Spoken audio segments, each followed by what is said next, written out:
ನಮಸ್ತೆ, ನಾನು Aparna Bhat. Unacademy judiciary YouTube ಚಾನಲ್ಗೆ ಎಲ್ರಿಗೂ ಸ್ವಾಗತ.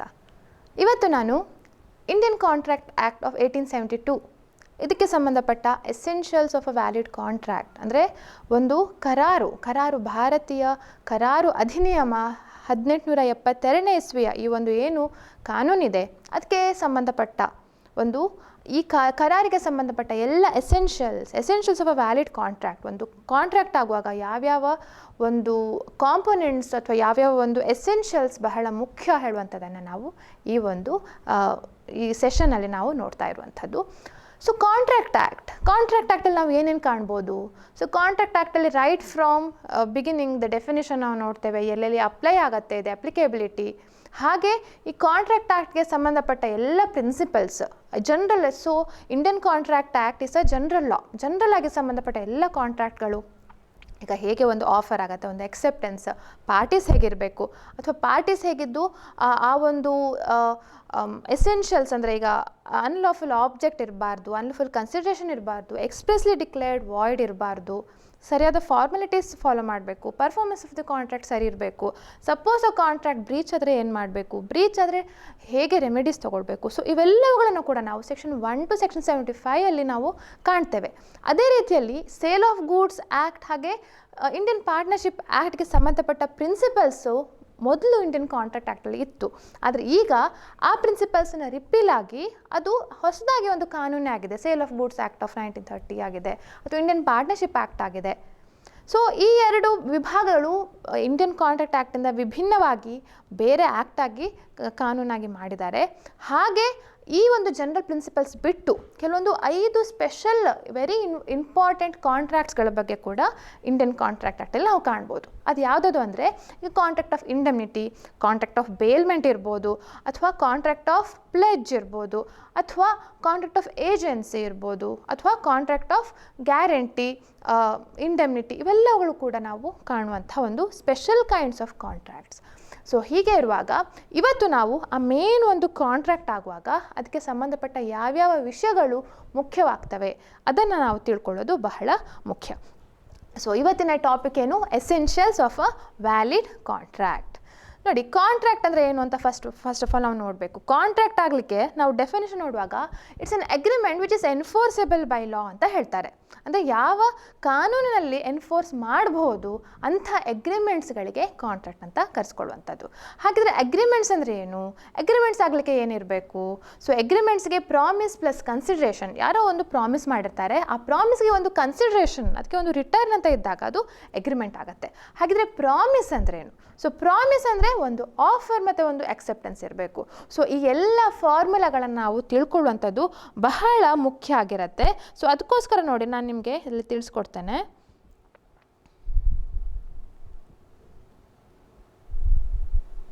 First of all contract form ಆಗಲಿಕ್ಕೆ is equal to an agreement plus enforceable by law.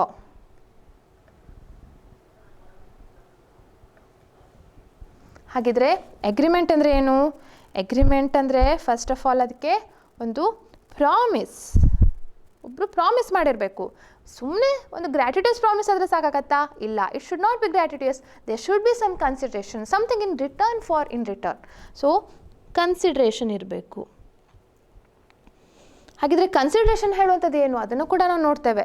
When there is no consideration there is no contract ಹೇಳುವಂಥ ಒಂದು important section ಕೂಡ ಇದೆ. ಹಾಗೆ ಅದಕ್ಕೆ ಎಕ್ಸೆಪ್ಷನ್ಸ್ಗಳು ಕೂಡ ಇವೆ. ಆದರೆ ಕನ್ಸಿಡ್ರೇಷನ್ ಹೇಳುವಂಥದ್ದು ಬಹಳ ಮುಖ್ಯ. ಯಾಕೆಂದರೆ ಸಹಜವಾಗಿ ಕನ್ಸಿಡ್ರೇಷನ್ ಇಲ್ಲದೆ ಮಾಡುವಂಥದ್ದು ಏನಾಗುತ್ತೆ, ಅದು ಜಸ್ಟ್ ಒಂದು ಚಾರಿಟಿ ಆಗ್ಬೋದು, ಒಂದು ವಾಲಂಟರಿಲಿ ಮಾಡುವಂಥ ಒಂದು ಗ್ರ್ಯಾಟಿಟಿಯಸ್ ಆ್ಯಕ್ಟ್ ಇರ್ಬೋದು. ಆದರೆ ಕಾಂಟ್ರಾಕ್ಟ್ ಅಂತ ತಗೊಂಡಾಗ ಒಂದು ಕಮರ್ಷಿಯಲ್ ಟ್ರಾನ್ಸಾಕ್ಷನ್, ಈ ಒಂದು day to day commercial transaction ನಾವು ನೋಡುವಾಗ ಆವಾಗ ಕನ್ಸಿಡ್ರೇಷನ್ ಒಂದಕ್ಕೆ ಇನ್ನೊಂದು ಬಹಳ ಮುಖ್ಯ ಆಗಿರುತ್ತೆ. One something in return has to be very much important even in case of the question of agreement ಅಥವಾ ಕಾಂಟ್ರಾಕ್ಟ್ ಅಂತ ಬರುವಾಗ. ಹಾಗಿದ್ರೆ ಕನ್ಸಿಡ್ರೇಷನನ್ನು ನಾವು ನೋಡಿದ್ವಿ. ಪ್ರಾಮಿಸ್ ಅಂದರೆ ಏನು? So promise is always coupled with an offer and an acceptance.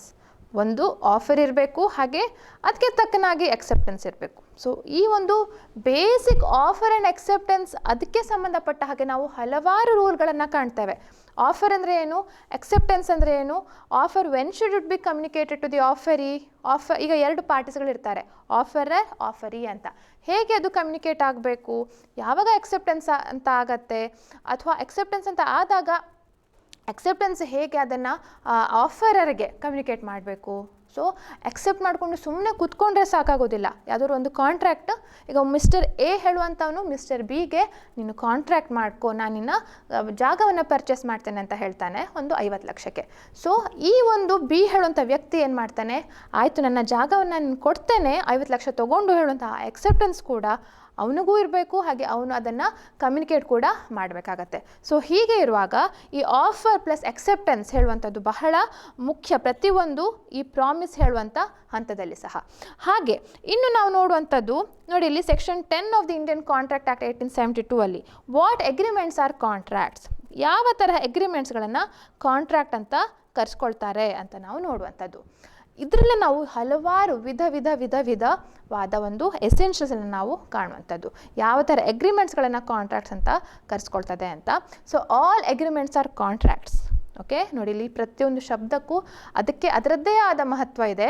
ಎಲ್ಲ ಅಗ್ರಿಮೆಂಟ್ಗಳು contracts if they are made by the free consent of the parties who are competent to contract for a lawful consideration and with a lawful object and are not hereby expressly declare to be void ಅಂತ ಹೇಳಿ ನಾವು ಕಾಣುವಂಥದ್ದು. So ನೋಡಿ ಇಲ್ಲಿ ಎಷ್ಟು important ಈ ಒಂದು terminology ಅಂತ ಹೇಳಿದ್ರೆ, ನೋಡಿ ನಿಮಗೆ ಮಾಡಿ ತೋರಿಸ್ತೇನೆ. ಉದಾಹರಣೆಗೆ ಒಬ್ಬ ವ್ಯಕ್ತಿ ಇರ್ತಾನೆ,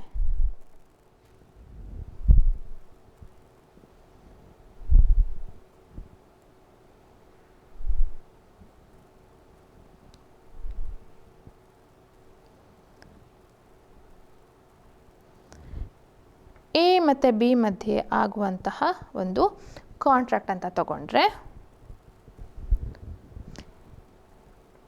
ಇವನು ಮಾಡೋ ಒಂದು ಪ್ರಾಮಿಸ್ಗೆ in return there should be some consideration. ಆ ಪ್ರಾಮಿಸ್ಗೆ ಕನ್ಸಿಡ್ರೇಷನ್ ಅಂತ ಇರಬೇಕಾಗ್ತದೆ. ಸೊ ಹೀಗೆ ಕನ್ಸಿಡ್ರೇಷನ್ ಅಂತ ಇರುವಾಗ, ಪ್ರಾಮಿಸ್ ಮತ್ತು ಕನ್ಸಿಡ್ರೇಷನ್ ಅಂತ ಇರುವಾಗ ಇವರ ಒಂದು ಕನ್ಸೆಂಟ್ ಹೇಗಿರಬೇಕು, ಮುಕ್ತವಾಗಿ ಒಪ್ಪಿದಾರಾ, whether it is free consent ಅಂತ ನಾವು ನೋಡುವಂಥದ್ದು. ವೆದರ್ ದಿಸ್ ಈಸ್ ಫ್ರೀ, ಅದು ಬಹಳ ಮುಖ್ಯ. ಹಾಗೆ ಯಾವ ಆಬ್ಜೆಕ್ಟಿಗೆ ಅವರು ಅಗ್ರಿ ಆದರೂ, weather it is lawful object ಅಥವಾ ಲಾಫುಲ್ ಕನ್ಸಿಡ್ರೇಷನ್ಗ ಅಂತ ಕೂಡ ಅದು ಬಹಳ ಮುಖ್ಯ ಆಗ್ತದೆ. ಹಾಗೆ ಹೂ ಆರ್ ದ ಪಾರ್ಟೀಸ್, ಇವರು ಕಾಂಪಿಟೆಂಟ್ ಪಾರ್ಟೀಸಾ,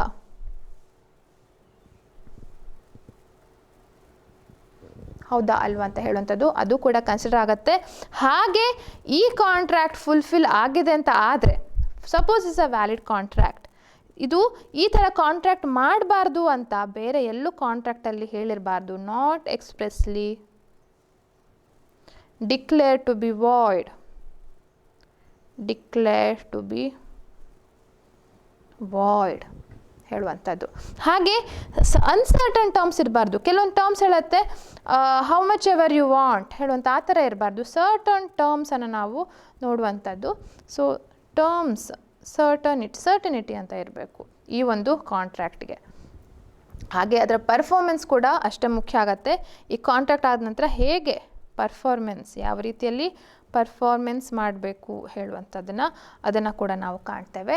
ಸೊ ಇದೆಷ್ಟು ಕೂಡ ನಾವು ನೋಡುವಂಥದ್ದು ಏನು, ಫ್ರೀ ಕನ್ಸೆಂಟ್. ಒಂದು ಇಲ್ಲಿ ನಾವು ಕಾಣ್ತಾ ಇರುವಾಗೆ ನೋಡಿ, ಇಬ್ಬರು ಪಾರ್ಟೀಸ್ಗಳು ಎ ಮತ್ತು ಬಿ ಮಧ್ಯೆ ಒಂದು ಕಾಂಟ್ರಾಕ್ಟ್ ಆದರೆ, if A agrees to sell his house for ₹50 lakhs and B agrees to purchase the house for 50 lakhs, then there is a mutual promise, there is a reciprocal promise from each other. 50 lakh is the consideration for A and a house worth 50 lakhs is consideration for B. So ಹೀಗೆ ನಾವು ಬಹಳಷ್ಟು ಬೇರೆ ಬೇರೆ ವಿಧದಲ್ಲಿ ಕಾಣ್ತೇವೆ. ಹಾಗೆ A ಮತ್ತು B ಹೇಳುವವರು ಕಾಂಪಿಟೆಂಟ್ ಪಾರ್ಟೀಸ್ ಆಗಿರಬೇಕು. ಅವರು ಹೇಗೆ ಕಾಂಟ್ರಾಕ್ಟ್ ಮಾಡ್ಕೊಳ್ಳಿಕ್ಕೆ ಶಕ್ಯರಾದಂಥವ್ರು ಇರಬೇಕು. They must be able to contract ಹೇಳುವಂಥದ್ದು, ಅದನ್ನು ಕೂಡ ನಾವು ಕಾಣ್ತೇವೆ. ಹಾಗೆ ಯಾವ ಮನಸ್ಸಿನಲ್ಲಿ ಒಪ್ಪಿಗೆ ಕೊಟ್ಟಿದ್ದಾರೆ, there is a rule that they should be consensus ad idem, ಮುಕ್ತವಾದ ಮನಸ್ಸು, ಕಾನ್ಸೆನ್ಸಸ್ ಆ್ಯಡ್ ಐಡಮಲ್ಲಿ ಇವರು ಕನ್ಸೆಂಟ್ ಕೊಟ್ಟಿರಬೇಕು ಹೇಳುವಂಥದ್ದು ನಾವು ನೋಡ್ತೇವೆ. ಅಂದರೆ we should not be under the influence of coercion, not by undue influence, not by fraud, not by misrepresentation and also not by mistake. So 5 ರೀತಿಯ category ಇದೆ where we can say that if consent is obtained by these means, ಈ ಹೇಳಿದಂಥ 5 ವಿಧಗಳ ಮುಖಾಂತರ ಒಪ್ಪಿಗೆ ತಗೊಂಡ್ರೆ ಅದು ಮುಕ್ತವಾದ ಸಮ್ಮತಿ ಅಲ್ಲ ಅಂತ ಹೇಳುವಂಥದ್ದು. ಹಾಗೆ ಇನ್ನು ಕೆಲವೊಂದು ಕಾಂಟ್ರಾಕ್ಟ್ಸ್ಗಳನ್ನು ಮಾಡಲೇಬಾರ್ದು ಅಂತ ಇದೆ. ಈಗ ವೇಜರಿಂಗ್ ಅಗ್ರಿಮೆಂಟ್ಸನ್ನು ಮಾಡಬಾರ್ದು, ಅಥವಾ contract in restraint of trade ಮಾಡಬಾರ್ದು, contract in restraint of marriage ಮಾಡಲಿಕ್ಕಿಲ್ಲ. They are void from the beginning itself.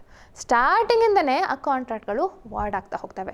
So ಅಂಥ ಸಂದರ್ಭದಲ್ಲಿ ಆವಾಗ ನಾವು ಏನಂತ ಇದಕ್ಕೆ ಕನ್ಸಿಡರ್ ಮಾಡ್ಬೋದು ಹೇಳುವಂಥದ್ದನ್ನು, ವಾಯ್ಡ್ ಅಬ್ಯುನಿಷನ್ ಅಂದರೆ ಅದಕ್ಕೆ ಏನು ನಾವು ಮೆಷರ್ಸ್ ತೊಗೊಳ್ಲಿಕ್ಕೆ ಇಲ್ಲ. ಹಾಗೆ ಡಾಕ್ಟ್ರಿನ್ ಆಫ್ ಅನ್ಜಸ್ಟ್ ಎನ್ರಿಚ್ಮೆಂಟ್ ಅಂತ ಕೂಡ ಇದೆ. ಅಂದರೆ no one can benefit unjustly at the expense of other. ಸುಮ್ಮನೆ ಯಾರ್ದೋ ಒಂದು ಎಕ್ಸ್ಪೆನ್ಸಲ್ಲಿ ನಾವು ನಮ್ಮ ಒಂದು ಪ್ರಾಫಿಟನ್ನು ಮಾಡ್ಕೊಳ್ಳಿಕ್ಕಿಲ್ಲ. ಅದು ವಿಚ್ ಇಸ್ ಅನ್ಜಸ್ಟ್, ಕಾನೂನು ಸಮ್ಮತವಲ್ಲದ ಒಂದು ಪ್ರಾಫಿಟನ್ನು ಮಾಡ್ಕೊಳ್ಳಿಕ್ಕಿಲ್ಲ. If anything has to be done, it has to be legal profit. Legal ಆಗಿ ಪ್ರಾಫಿಟ್ ಮಾಡ್ಕೊಳ್ಳೋಂಥದ್ದು ಬಹಳ ಮುಖ್ಯ. ಆಯಿತಾ, ಇದು ಒಂದು ವಿಷಯ ಆಯಿತು ಅಂತ ಆದರೆ, ಸೊ ಇವೆಲ್ಲವೂ ಕೂಡ ನಾನು ಜಸ್ಟ್ ಒಂದು ಸಿಂಪಲ್ ಒಂದು ಇಂಪಾರ್ಟೆಂಟ್ ಪಾಯಿಂಟ್ಸ್ಗಳನ್ನು ಹೇಳಿದ್ದು, ಹೇಗೆ ಈ essentials of a valid contract count ಆಗುತ್ತೆ ಹೇಳುವಂಥದ್ದು. ಹಾಗಿದ್ರೆ ನಾವು ಒಂದೊಂದಾಗಿ ನಾವು let's discuss them. What is this, ಇದ್ರಲ್ಲಿ ನಾವು ಏನೇನು ಕಾಣ್ತೇವೆ ಹೇಳುವಂಥದ್ದನ್ನು. So section 10 is very important. ಯಾಕೆಂದರೆ ಆ section 10 of Indian contract act says what are the valid contract, what all do you require for entering into a valid contract. ಹಾಗೆ ನಾವು ಬಹಳಷ್ಟು ಬೇರೆ ರೀತಿಯ ಕಾಂಟ್ರಾಕ್ಟ್ಗಳು, ಈಗ ಸೇಲ್ ಆಫ್ ಗೂಡ್ಸಲ್ಲಿ ಆಗ್ಬೋದು, ಅಥವಾ ಟ್ರಾನ್ಸ್ಫರ್ ಆಫ್ ಪ್ರಾಪರ್ಟಿ ಆ್ಯಕ್ಟಲ್ಲಿ ಆಗ್ಬೋದು, ಅಥವಾ ಟ್ರಸ್ಟಲ್ಲಿ ಆಗ್ಬೋದು, ಅಥವಾ ನಮ್ಮ ಕಂಪನೀಸ್ ಆ್ಯಕ್ಟಲ್ಲಿ ಆಗ್ಬೋದು. ಕಾಂಟ್ರಾಕ್ಟ್ಸ್ಗಳು ಬೇರೆ ಬೇರೆ ಬೇರೆ ಬೇರೆ ಕಾನೂನುಗಳಲ್ಲಿ ಬೇರೆ ಬೇರೆ ವಿಧದಲ್ಲಿ ಆಗ್ಬೋದು. ಆದರೆ ಆ ಮೇನ್ ಅಂಡರ್ಲೈಯಿಂಗ್ ಪ್ರಿನ್ಸಿಪಲ್ಸ್ ಯಾವುದಿದೆ, those are one and the same. Offer, acceptance, consideration, lawful object, free consent, ಹೀಗೆ ಈ ಥರ ಹಲವಾರು ನಾವು ಒಂದು ಕಾಂಪೊನೆಂಟ್ಸನ್ನು ಕಾಣ್ಬೋದು. ಹಾಗೆ ಒಂದೊಂದಾಗೆ ನೋಡ್ತಾ ಹೋಗೋಣ. So this is a very very preliminary class. ಬೇಸಿಕ್ಕಿಂದ ವಿ ಹ್ಯಾವ್ ಸ್ಟಾರ್ಟೆಡ್.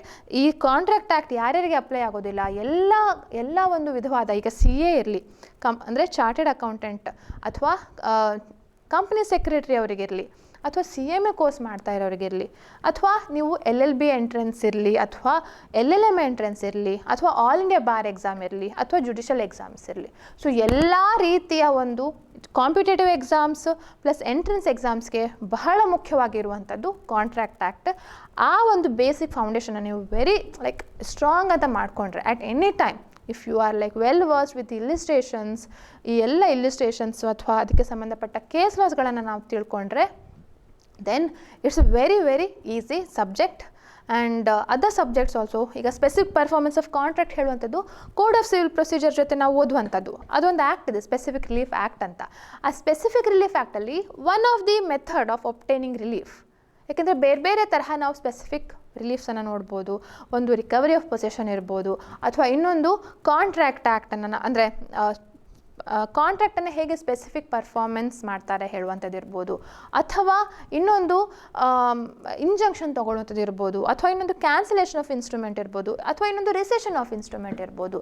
ಸೊ ಈ ರಿಸೆಷನ್ ಹೇಳುವಂಥದ್ದು ಅದನ್ನು ಕೂಡ ನಾವು ಆ ಸಬ್ಜೆಕ್ಟನ್ನು ನಾವು ಇಂಡಿಯನ್ ಕಾಂಟ್ರಾಕ್ಟ್ ಆ್ಯಕ್ಟಲ್ಲಿ ಓದ್ತೇವೆ. ನೋವೇಷನ್, ಆಲ್ಟ್ರೇಷನ್, ರೆಮಿಷನ್, ರಿಸೆಷನ್ ಹೇಳುವಂಥದ್ದು, ಅಥವಾ ಕಾಂಟ್ರಾಕ್ಟ್ನ ಬೇರೆ ಬೇರೆ ಬೇರೆ ಬೇರೆ ಎಫೆಕ್ಟ್ಸ್ ಇದೆ. ಅದ್ಯಾವುದು, ಅದು ವ್ಯಾಲಿಡ್ ಕಾಂಟ್ರಾಕ್ಟ್, ವಾಯ್ಡ್ ಕಾಂಟ್ರಾಕ್ಟ್, ಹಾಗೆ ವಾಯ್ಡೇಬಲ್ ಕಾಂಟ್ರಾಕ್ಟ್ ಹೇಳುವಂಥದ್ದಿದೆ. ಹಾಗೆ ಇಲ್ಲೀಗಲ್ ಕಾಂಟ್ರಾಕ್ಟ್ ಇದೆ, ಹಾಗೆ ವಾಯ್ಡ್ ಅಬ್ ಇನಿಷಿಯೋ ಅಂತ ಹೇಳುವಂಥ ಒಂದು ಕಾನ್ಸೆಪ್ಟ್ ಇದೆ. ಸೊ ಹೀಗೆ ನಾವು ಈ ಎಲ್ಲ ಕಾನ್ಸೆಪ್ಟ್ಗಳನ್ನು ಏನು ಅಂತ ನಾವು ಆ ಬೇಸಿಕ್ ಅಂಡರ್ಸ್ಟ್ಯಾಂಡ್ ಮಾಡಿಕೊಂಡ್ರೆ, ನಾವು ಯಾವುದೇ ಒಂದು ಸಬ್ಜೆಕ್ಟ್ಗಳನ್ನು ಓದಲಿ, ಆ ವಾಯ್ಡ್ ಅಂದರೆ ಅದರದ್ದು ನೇಚರ್ ಏನು, ವಾಯ್ಡೇಬಲ್ ಅಂದರೆ ಅದರ ನೇಚರ್ ಏನು ಹೇಳುವಂಥದ್ದು ನಮಗೆ ಕ್ಲಿಯರ್ ಆಗಿ ಅರ್ಥ ಆಗ್ತಾ ಹೋಗುತ್ತೆ. ಓಕೆ, ಸೊ ಇದು ಒಂದು ಜಸ್ಟ್ ಎಕ್ಸಾಂಪಲ್ ಹೇಳಿದ್ದು section 10 along with this diagram. ಹಾಗೆ ನಾವು ನೆಕ್ಸ್ಟ್ ನೋಡ್ಲಿಕ್ಕೆ ಹೋದರೆ ನೋಡಿ, according to section 10 of Indian contract act ಏನೇನು ಬಹಳ ಮುಖ್ಯ. ಈಗ ಇಲ್ಲಿ ನಾವು ನೋಡಿದ್ದು ಸೆಕ್ಷನ್ 10 ಪ್ರಕಾರ ಇದು ಬೇಕಾಗಲೇ ಅವಶ್ಯಕವಾಗಿ ಇರಲೇಬೇಕಾಗಿರುವಂಥದ್ದು. ಹಾಗೆ ಇನ್ನೂ ಅದರ ಎಸೆನ್ಷಿಯಲ್ಸ್ ಇದೆ ಕೆಲವೊಂದು, ಯಾಕೆಂದರೆ ಇದರ ಮೀನಿಂಗ್ ಬರುವಂಥದ್ದು ಇದರ ಬೇರೆ ಡೆಫಿನೇಷನ್ಗಳನ್ನ ನಾವು ಕಾಣ್ತೇವೆ, ಅದರದ್ದು ಬೇರೆ ಬೇರೆ ಇದರಲ್ಲಿ ಇರುತ್ತೆ. ಸೊ ಒಂದೊಂದು ನಾವು ನೋಡ್ತಾ ಹೋಗೋಣ. ಅಗ್ರಿಮೆಂಟ್. ಸೊ ಅಗ್ರಿಮೆಂಟ್ ಅಂದರೆ ಏನು? ಇಬ್ಬರು 2 or more persons when they agree upon a particular thing in a same sense that is known as agreement. ಇದೊಂದು ಜನರಲ್ ಕಾಮನ್ ಒಂದು ಡೆಫಿನೇಷನ್ ಅಂತ ನಾವು ಹೇಳೋದಾದರೆ, ಈಗ ನಾನು ಯಾರನ್ನೋ ಒಬ್ಬರಿಗೆ ದುಡ್ಡು ಕೊಡ್ತಾನೆ ಹೇಳುವಂಥದ್ದು, ಅವರು ಸಾಲವಾಗಿ ಕೊಟ್ಟಿರ್ಬೋದು ಅಥವಾ ಆ್ಯಸ್ ಅ ಗಿಫ್ಟ್ ಕೊಟ್ಟಿರ್ಬೋದು. ಇಫ್ ದ್ಯಾಟ್ ಪರ್ಸನ್ ಆಲ್ಸೋ, ನಾನು ಒಬ್ಬರಿಗೆ ಸಾಲ ಅಂತ ಕೊಟ್ಟಿದ್ದೇನೆ, ಇನ್ನೊಬ್ರು ಅದನ್ನು ಗಿಫ್ಟ್ ಅಂತ ಸ್ವೀಕರಿಸಿದರೆ, both of us have not agreed in the same sense, there is a mistake on behalf of both, bilateral mistake. ನಾನು ಮಿಸ್ಟೇಕ್ ಮಾಡ್ಕೊಂಡಿದ್ದೇನೆ, ಅವರು ಕೂಡ ಮಿಸ್ಟೇಕ್ ಮಾಡ್ಕೊಂಡಿದ್ದಾರೆ. ಸೊ ಹಾಗಿರುವಾಗ ಏನಾಗುತ್ತೆ, ಅದು ವಾಯ್ಡ್ ಅಬ್ ಇನ್ ಇಶ್ಯೂ, ಸರಿಯಾಗಿ ಅಗ್ರಿಮೆಂಟೇ ಆಗಿಲ್ಲ. ಅಗ್ರಿಮೆಂಟೇ it's not, the consensus ad idem is not there. So ಹೀಗೆಲ್ಲ ಇರುವಾಗ ಯಾವ ರೀತಿಯಲ್ಲಿ ನಾವು ಅದನ್ನು ಎನ್ಫೋರ್ಸ್ ಮಾಡಬೇಕು? ಸೊ ಎನ್ಫೋರ್ಸ್ ಮಾಡಲಿಕ್ಕೆ ಸಾಧ್ಯನೇ ಇಲ್ಲ. ಸೊ ಅದಕ್ಕೋಸ್ಕರ ಸ್ಟಾರ್ಟಿಂಗಲ್ಲೇ when the contract is entered, so ಅದಕ್ಕೋಸ್ಕರ ಎಷ್ಟೋ ಸಲ ನೆಗೋಸಿಯೇಷನ್ ಆಗುತ್ತೆ, ಸರಿಯಾಗಿ ಆಫರ್, ಸರಿಯಾಗಿ ಟರ್ಮ್ಸನ್ನು ಸರಿಯಾಗಿ ನೋಡ್ತೇವೆ ಕೆಲವು ಸಲ. ಸೊ ಎಗ್ರಿಮೆಂಟ್ ಆಗಲಿಕ್ಕೆ ಫಸ್ಟ್ ಆಫ್ ಆಲ್ ನಾವು ಆಫರ್ ಮತ್ತು acceptance, very very main ingredients, very very basic elementary essentials for the ಕಾಂಟ್ರಾಕ್ಟ್ಗಿಂತ ಅಗ್ರಿಮೆಂಟ್ ಅಂತ ಹೇಳ್ಬೋದು. ಒಂದು ಆಫರ್ ಮತ್ತು ಒಂದು ಎಕ್ಸೆಪ್ಟೆನ್ಸ್. ಸೊ ಆಫರ್ ಅಂದರೆ ಏನು? ಒಬ್ಬ ವ್ಯಕ್ತಿ ಹತ್ರ ನಾನೊಂದು ಮಾಡ್ತೇನೆ ಅಥವಾ ನಾನು ಮಾಡೋದಿಲ್ಲ ಹೇಳುವಂಥದ್ದು ಹೇಳ್ತಾನೆ. ಯಾಕೆ? ಅವರ ಹತ್ರ ಒಂದು ಪರ್ಮಿಷನ್ ತೊಗೊಳ್ಳಿಕ್ಕೆ, to obtain the assent of the other person.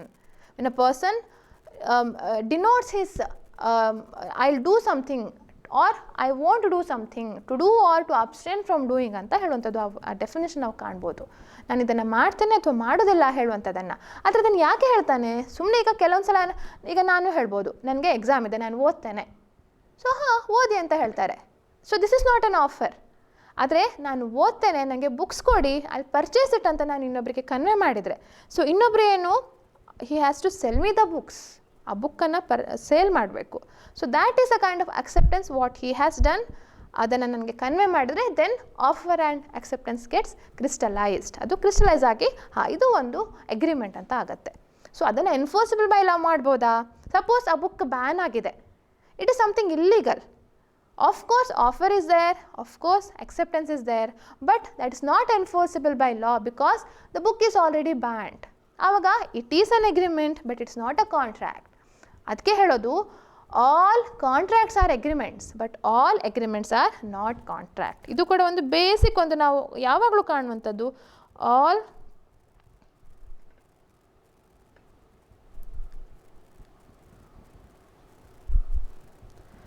contracts are agreement but all agreement are not contract. Okay, so ಇದು ಒಂದು ರೀತಿಯದು ನಾವು ಕಂಡಿರುವಂಥದ್ದು. ಹಾಗೆ ಕಾಂಟ್ರಾಕ್ಟಲ್ಲಿ ಬೇರೆ ಬೇರೆ ವಿಧಾನ ಇದೆ ಅಂತ ಹೇಳಿದೆ. ಸೊ ಏನೇನದು? ಒಂದು ವ್ಯಾಲಿಡ್ ಕಾಂಟ್ರಾಕ್ಟ್, ಇನ್ನೊಂದು ವಾಯ್ಡ್ ಕಾಂಟ್ರಾಕ್ಟ್, ಇನ್ನೊಂದು ವಾಯ್ಡಬಲ್ ಅಗ್ರಿಮೆಂಟ್. ವಾಯ್ಡಬಲ್ ಅಗ್ರಿಮೆಂಟ್ ಅಂತ ನಾವು ಕಾಣ್ಬೋದು. ಸೊ ವಾಯ್ಡಬಲ್ ಅಗ್ರಿಮೆಂಟ್ ಅಂದರೆ ಏನು? ವಾಯ್ಡಬಲ್ ಕಾಂಟ್ರಾಕ್ಟ್ ಅಂತಲೂ ಹೇಳ್ತಾರೆ, ವಾಯ್ಡಬಲ್ ಅಗ್ರಿಮೆಂಟ್. ಅದರ ಬೇಸಿಕ್ಕಾಗಿ ವಾಯ್ಡಬಲ್ ಕಾಂಟ್ರಾಕ್ಟ್, ವಾಯ್ಡ್ ಅಗ್ರಿಮೆಂಟ್ಸ್, ಹಾಗೆ ವಾಯ್ಡ್ ಕಾಂಟ್ರಾಕ್ಟ್ ಅಂತಲೂ ಬೇರೆ ಇದೆ. ವಾಯ್ಡ್ ಕಾಂಟ್ರಾಕ್ಟ್, ಇಲ್ಲೀಗಲ್ ಅಗ್ರಿಮೆಂಟ್ ಅಂತಲೂ ಇದೆ. ಇಲ್ಲೀಗಲ್ ಕಾಂಟ್ರಾಕ್ಟ್ ಆಗೋದಿಲ್ಲ, ಯಾಕಂದರೆ it can never become contract. It's never enforceable by law, hence it is never a contract itself. So illegal agreement. So valid agreement ಅಂದರೆ everything, ಈ ಎಲ್ಲ ಎಸೆನ್ಷಿಯಲ್ಗಳನ್ನು fulfil ಮಾಡುತ್ತಿದೆ. ಎಲ್ಲ ಕೂಡ ಅಗ್ರಿಮೆಂಟ್ ಇದೆ, ಫ್ರೀ ಕನ್ಸೆಂಟ್ ಇದೆ, parties are major, they are not of unsound mind and they are not disqualified by law, consideration lawful ಇದೆ, ಆಬ್ಜೆಕ್ಟ್ ಲಾಫುಲ್ ಇದೆ, it's not expressly declare to be void. ಹಾಗೆ 2 ಪಾರ್ಟಿಗಳಿದ್ದಾರೆ, ಅಂದರೆ ಮಿನಿಮಮ್ 2 ಪಾರ್ಟಿಗಳಿದ್ದಾರೆ. There is an intention to create legal relationship, ಇಲ್ಲ legal formalities, registration ಮಾಡಬೇಕು, stamp duty ಹೇಳಬೇಕು ಅಂದರೆ ಅದು ಕೂಡ ಇದೆ. ಹಾಗೆ ಮೀನಿಂಗ್ ಸರ್ಟನ್ ಇದೆ, ಹಾಗೆ ಪರ್ಫಾರ್ಮೆನ್ಸ್ ಮಾಡಲಿಕ್ಕೂ ಪಾಸಿಬಲ್ ಇದೆ. ಇವೆಲ್ಲಗಳು ಕೂಡ ಇರುವಾಗ ಕಾಂಟ್ರಾಕ್ಟ್ ಇಸ್ ವ್ಯಾಲಿಡ್, ಅದು ಕಾಂಟ್ರಾಕ್ಟ್ ಅಂತ ಆಗುತ್ತೆ. ಅದೇ ವಾಯ್ಡ್ ಅಗ್ರಿಮೆಂಟ್ ಅಂತ ಆದರೆ ಇದರಲ್ಲಿ ಯಾವುದೇ ಒಂದು ಎಸೆನ್ಷಿಯಲ್ ಕೂಡ ಎಕ್ಸೆಪ್ಟ್ ಫ್ರೀ ಕನ್ಸೆಂಟ್ ಅಲ್ಲ, ಆದರೆ ಬೇರೆ. ಈಗ ಆಫರ್ ಇಲ್ಲ, ಆಫರ್ ಇಲ್ಲದೆ ಸುಮ್ಮನೆ ನಾನಾಗೆ ಎಕ್ಸೆಪ್ಟ್ ಮಾಡಿಕೊಂಡು ನಾನೇ, ಈಗ ಅಮೆಝಾನ್ ಸುಮ್ಮನೆ ನಮಗೆ ಡೆಲಿವರಿ ಕೊಟ್ಟರೆ ಯಾವುದಾದ್ರು ಪ್ರಾಡಕ್ಟನ್ನು, we haven't ordered anything, there is no offer from a side at all. Is there a contract? No, it's void ab initio. Athwa if I'm a minor, a child of 10 years, he will order something. He will call or he will go to a particular hotel and he will order and he'll come back. He won't give the money. ದುಡ್ಡೇ ಕೊಡೋದಿಲ್ಲ. ಆವಾಗ ಏನಾಗುತ್ತೆ, ಅಲ್ಲಿ owner ದುಡ್ಡು ಕೊಡಬೇಕು ಅಂತ ಹೇಳಿ ಅವರಿಗೆ ಅದು ಮಾಡಲಿಕ್ಕಿಲ್ಲ. ಯಾಕೆಂದರೆ ಇಟ್ಸ್ ಅ ಮೈನಸ್ ಅಗ್ರಿಮೆಂಟ್. ನೋಡಿದ್ರೆ ಗೊತ್ತಾಗುತ್ತೆ ಮೈನರ್ ಅಂತ. Still that person entered into contract. So minors cannot be forced to give like enforce the contract ಅಂತ ಅವ್ರನ್ನ ಫೋರ್ಸ್ ಮಾಡಲಿಕ್ಕೆ ಆಗೋದಿಲ್ಲ. So there's a very famous case Mohori Bibee versus Dharmodas Ghose ಅಂತ ಹೇಳುವಂಥ ಒಂದು ಕೇಸ್ ಇತ್ತು. ಅದರಲ್ಲೂ ಕೂಡ ನಾವು ಈ ಮಾರ್ಗೇಜ್ಗೆ ಸಂಬಂಧಪಟ್ಟ ಹಾಗೆ ಈ ಮೈನರನ್ನು ನಾವು ಎನ್ಫೋರ್ಸಿಬಿಲಿಟಿ ಮಾಡಲಿಕ್ಕೆ ಸಾಧ್ಯ ಇಲ್ಲ ಅಂತ ಹೇಳಿ ತಿಳಿಸಿರುವಂಥದ್ದು ಅದು. ಸೊ ಇದು ಒಂದು just an example void agreement ಹೇಗೆ ಆಗತ್ತೆ, ಯಾವ ರೀತಿಯಲ್ಲಿ ಆಗತ್ತೆ ಅಂತ ಹೇಳಿ ನಾವು ಕಾಣುವಂಥದ್ದು. ಹಾಗೆ ವಾಯ್ಡ್ ಏಬಲ್ ಅಂದರೆ ಏನು? ಒಂದು party okay if so the contract, the enforceability of the contract depends upon the action of one party. ಯಾಕೆಂದರೆ ಇಬ್ಬರು ಪಾರ್ಟಿಗಳಿರ್ತಾರೆ. ಒಂದು ಪಾರ್ಟಿ ಹೇಳುತ್ತೆ ಇಲ್ಲ ನನಗೆ ಈ ಕಾಂಟ್ರಾಕ್ಟನ್ನು ಮುಂದುವರಿಸಲಿಕ್ಕೆ ಇಷ್ಟ ಇಲ್ಲ. ಆದರೆ ಯಾಕೆ ಸುಮ್ಮನೆ ಹೇಳಲಿಕ್ಕಿಲ್ಲ, ಯಾಕೆಂದರೆ ನನ್ನ ಸಮ್ಮತಿ ಒಪ್ಪಿಗೆ ನಾನು ಕೊಟ್ಟಿರಲಿಲ್ಲ. It was not free. ನನಗೆ ಬೆದರಿಸಿ ಈ ಒಂದು ಪೇಪರ್ಗೆ ಸೈನ್ ಹಾಕ್ಸಿದ್ರು, ಅಥವಾ ನನಗೆ ಒತ್ತಡ ಅಂದರೆ ಅಂಡ್ಯೂ ಇನ್ಫ್ಲುಯೆನ್ಸ್ ಮಾಡಿದರು, ಅಥವಾ ಫ್ರಾಡ್ ಆಯಿತು, ಅಥವಾ ಮಿಸ್ರಿಪ್ರೆಸೆಂಟೇಷನ್ ಆಯಿತು, ಅಥವಾ we were both under a mistake. Both of them if they were under a mistake, ಅದು ವಾಯ್ಡ್ ಅಗ್ರಿಮೆಂಟ್ ಆಗುತ್ತೆ. ಅಂದರೆ not at the option of one party but any party for both the party it is void. ಆದರೆ ಈ 4 ಸಂದರ್ಭಗಳಲ್ಲಿ ಯಾವುದು? When there is a coercion, when there is an undue influence, when there is a fraud and when there is a misrepresentation. ಈ 4 ಸಂದರ್ಭದಲ್ಲಿ contract voidable ಆಗುತ್ತೆ at the option of the aggrieved party. ಯಾರು ಬಾಧಿತ ವ್ಯಕ್ತಿ ಇರ್ತಾರೆ, ಯಾರು ಬಾಧಿತ ವ್ಯಕ್ತಿ? ಒಬ್ಬ ವ್ಯಕ್ತಿ, ಈಗ ಇಬ್ಬರು ವ್ಯಕ್ತಿಗಳಿದ್ದಾರೆ ಅಂದರೆ ಒಬ್ಬ ಇನ್ನೊಬ್ಬನಿಗೆ ಪಿಸ್ತೂಲ್ ತೋರಿಸಿ ನೀನು ಈ ಅಗ್ರಿಮೆಂಟ್ಗೆ ಸಹಿ ಮಾಡು ಅಂತ ಹೇಳ್ತಾರೆ. ಸೊ ಅದು ಏನಾಗುತ್ತೆ? ಕೋರ್ಷನ್ ಅಂದರೆ ಏನು? ನಾವು ಒಂದು ವ್ಯಕ್ತಿಯ ಸಮ್ಮತಿಯನ್ನು IPC ಹೇಳಿರುತ್ತೆ, ಈ ವಿಷಯಗಳನ್ನು ಮಾಡಬಾರ್ದು, ಇದು ಮಾಡಿದ್ರೆ ಒಫೆನ್ಸ್. ಸೊ ಕಾನೂನು ಯಾವುದು ಫಾರ್ಬಿಡ್ ಮಾಡಿದೆ, ಯು ಶುಡ್ ನಾಟ್ ಡೂ ಅಂತ, ಅಥವಾ ಆ ಆ್ಯಕ್ಟನ್ನು ಮಾಡ್ತಾನೆ ಹೇಳುವಂಥ ಥ್ರೆಟನಿಂಗ್ ಮಾಡಿದರೆ, ಇವೆಲ್ಲವೂ ಕೂಡ ಬೆದರಿಕೆಯಿಂದ ಮಾಡುವಂಥದ್ದು. ಕೋರ್ಷನ್ ಮುಖಾಂತರ ಅವರ ಒಪ್ಪಿಗೆ ತಗೊಳ್ಳುವಂಥದ್ದು. ಆ ಬೆದರಿಕೆ ಒಡೆದೇ ಇದ್ದಿದ್ರೆ ಅವರು ಆ ಒಪ್ಪಿಗೆ ಕೊಡ್ತಿರ್ಲಿಲ್ಲ ಆ ಕಾಂಟ್ರಾಕ್ಟ್ ಮಾಡ್ಕೊಳ್ಳಿಕ್ಕೆ. ಸೊ ಹೀಗೆ ಇರುವಾಗ ಯಾರ ಒಪ್ಪಿಗೆ ತಗೊಂಡ್ರು, ಯಾರು ಬೆದರಿಕೆ ಒಡ್ಡಿದ್ದಾರೆ, he has no option. But ಯಾರು ಪಾಪ ಬೆದರಿಸಲ್ಪಟ್ಟು ಸಹಿ ಮಾಡಿದರು, ಅಥವಾ ಸಹಿ ಅಂದರೆ ಒಂದು ಆ ಕಾಂಟ್ರಾಕ್ಟ್ ಎಂಟರ್ ಆದರು, ಅವರು later he can go to a court and he can make this contract a voidable one. ನನಗೆ ಈ ಕಾಂಟ್ರಾಕ್ಟ್ ಇಷ್ಟ ಇಲ್ಲ, ಇದನ್ನು ವಾಯ್ಡ್ ಮಾಡಿ, ರದ್ದು ಮಾಡಿ ಹೇಳಿ ಕೇಳುವಂಥ ಒಂದು ಪವರು, ಅಂದರೆ ಆ ಒಂದು ಎಫೆಕ್ಟ್ ಈ ವಾಯ್ಡೇಬಲ್ ಕಾಂಟ್ರಾಕ್ಟ್ಗೆ ಇರುವಂಥದ್ದು. ಇನ್ನು ಇಲ್ಲೀಗಲ್ ಅಗ್ರಿಮೆಂಟ್ ಅಂದರೆ ಏನು? ಯಾವ ಅದರ ಆಬ್ಜೆಕ್ಟ್ ಇಲ್ಲೀಗಲ್ ಇರುತ್ತೆ, ಯಾವ ಕನ್ಸಿಡರೇಷನ್ ಇಲ್ಲೀಗಲ್ ಇರುತ್ತೆ. ಯಾರಿಗೋ ಒಬ್ಬರಿಗೆ ಟಾರ್ಚರ್ ಕೊಡಲಿಕ್ಕೆ ಅಂತ ಈ ಮನೆನ ರೆಂಟಿಗೆ ತೊಗೊಂಡ್ರೆ ಏನಾಗುತ್ತೆ? The object it self is unlawful.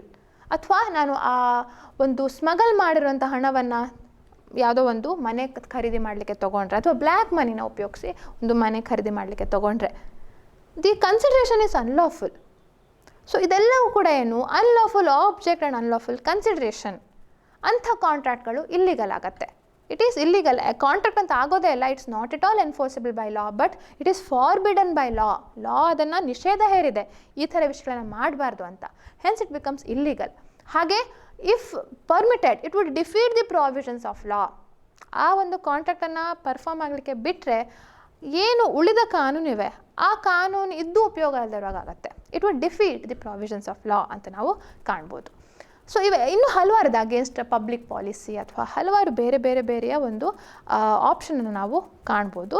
So ಹೀಗೆ ಇರುವಾಗ ಇಲ್ಲೀಗಲ್ ಅಗ್ರಿಮೆಂಟ್ಸ್ ಮತ್ತು ವಾಯ್ಡ್ ಅಗ್ರಿಮೆಂಟ್ಸ್. ಸೊ ಎಲ್ಲ ವಾಯ್ಡ್ ಅಗ್ರಿಮೆಂಟ್ಸ್ಗಳು ಇಲ್ಲೀಗಲ್ ಅಂತ ಆಗೋದಿಲ್ಲ. ಹಾಗೆ ಎಲ್ಲ ಇಲ್ಲೀಗಲ್ ಅಗ್ರಿಮೆಂಟ್ಸು ವಾಯ್ಡ್ ಆಗೇ ಇರ್ತವೆ.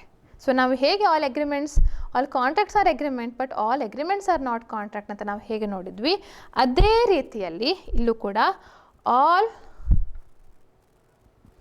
illegal agreements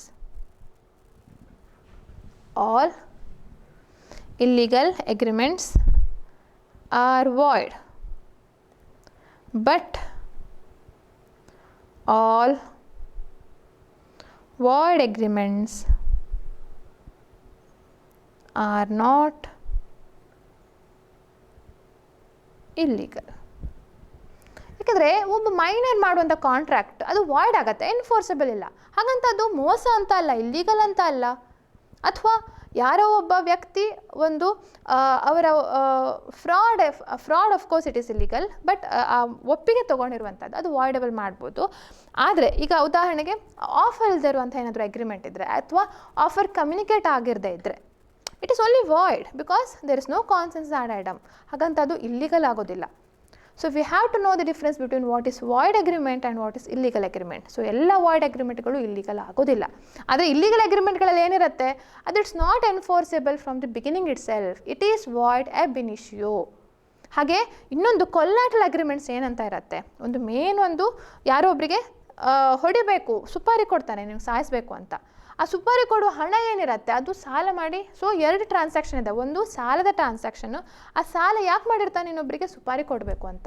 ಆ ಸುಪಾರಿ ಕೊಡಬೇಕು ಹೇಳುವಂಥ ಒಂದು ಅಗ್ರಿಮೆಂಟ್ ಏನಿದೆ ಅದು ಅಫ್ಕೋರ್ಸ್ ಇಟ್ ಈಸ್ ಇಲ್ಲಿಗಲ್.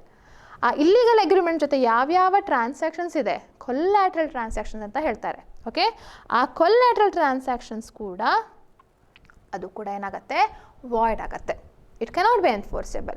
ಆದರೆ ವಾಯ್ಡ್ ಅಗ್ರಿಮೆಂಟ್ ಜೊತೆ ಇರುವಂಥ ಕೊಲ್ಯಾಟ್ರಲ್ ಟ್ರಾನ್ಸಾಕ್ಷನ್ ಇರುತ್ತೆ ಅದು ವ್ಯಾಲಿಡ್ ಇರುತ್ತೆ, it will not become void.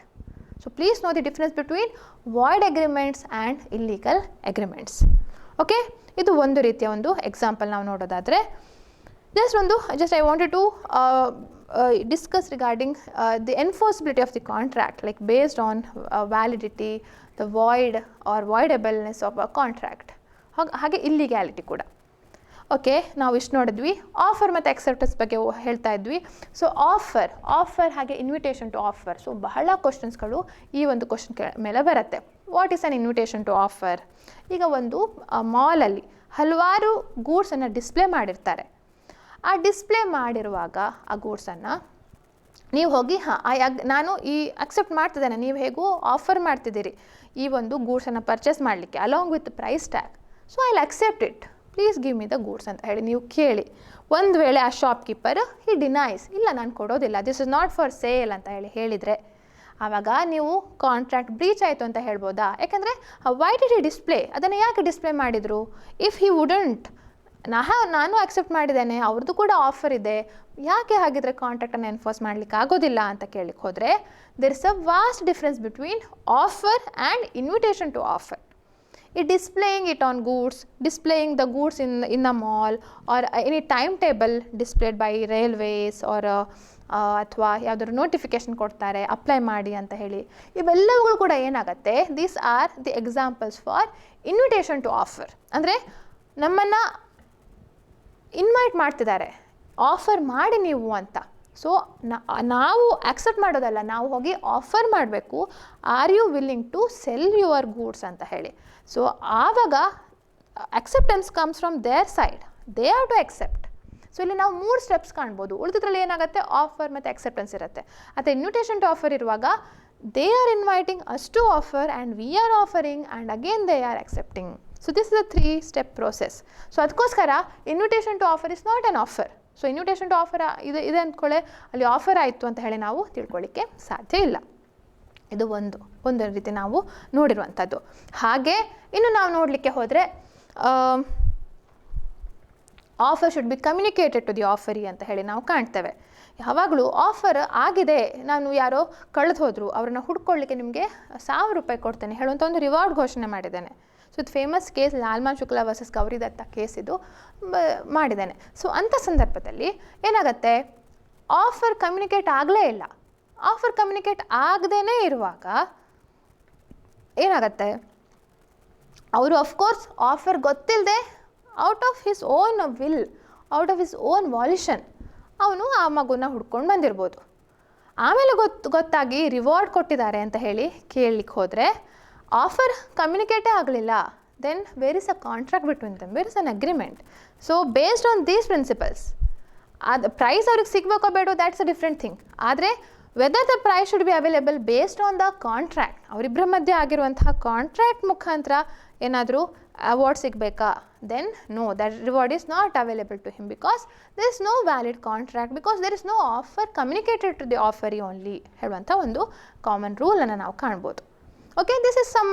ಹಾಗೆ ಎಕ್ಸೆಪ್ಟೆನ್ಸ್ ಕೂಡ ಹಾಗೆ, ಆಫರನ್ನು ಯಾವಾಗ ರಿವೋಕ್ ಮಾಡಬೇಕು, ಎಕ್ಸೆಪ್ಟೆನ್ಸನ್ನು ಯಾವಾಗ ರಿವೋಕ್ ಮಾಡಬೇಕು, ಪೋಸ್ಟ್ ಮುಖಾಂತರ ನಾವು ಆಫರ್ ಕಳಿಸಿದರೆ, ಪೋಸ್ಟ್ ಮುಖಾಂತರ ನಾವು ಎಕ್ಸೆಪ್ಟೆನ್ಸ್ ಕಳಿಸಿದರೆ, ಪೋಸ್ಟ್ ಮುಖಾಂತರ ನಾವು ರಿವೋಕೇಷನ್ ಆಫರ್ ಕಳಿಸಿದರೆ, ಹಾಗೆ ಪೋಸ್ಟ್ ಮುಖಾಂತರ ನಾವು ರಿವೋಕೇಷನ್ ಆಫ್ ಎಕ್ಸೆಪ್ಟೆನ್ಸ್ ಕಳಿಸಿದರೆ, ಅಥವಾ ಟೆಲಿಫೋನ್ ಮುಖಾಂತರ ಆಫರ್ ಎಕ್ಸೆಪ್ಟೆನ್ಸ್ ಆದರೆ ಏನಾಗುತ್ತೆ, ಇವೆಲ್ಲವೂ ಕೂಡ ನಾವು ಈ ಇಂಡಿಯನ್ ಕಾಂಟ್ರಾಕ್ಟ್ ಆ್ಯಕ್ಟಲ್ಲಿ ನಾವು ಓದ್ತೇವೆ. ಆ ಪ್ರಿನ್ಸಿಪಲ್ಸ್ಗಳು ಕೂಡ ಇವೆ. ಸೊ ಅದನ್ನು ನಾನು ಡೀಟೇಲಾಗಿ ಡಿಸ್ಕಷನ್ ಮಾಡ್ತಾ ಇಲ್ಲ, ಆದರೆ ಒಂದೊಂದು ಇಂಪಾರ್ಟೆಂಟ್ ಪಾಯಿಂಟ್ಸ್ಗಳನ್ನು ನಾವು ಇಲ್ಲಿ ನೋಡ್ತಾ ಹೋಗ್ತಾ ಇರುವಂಥದ್ದು.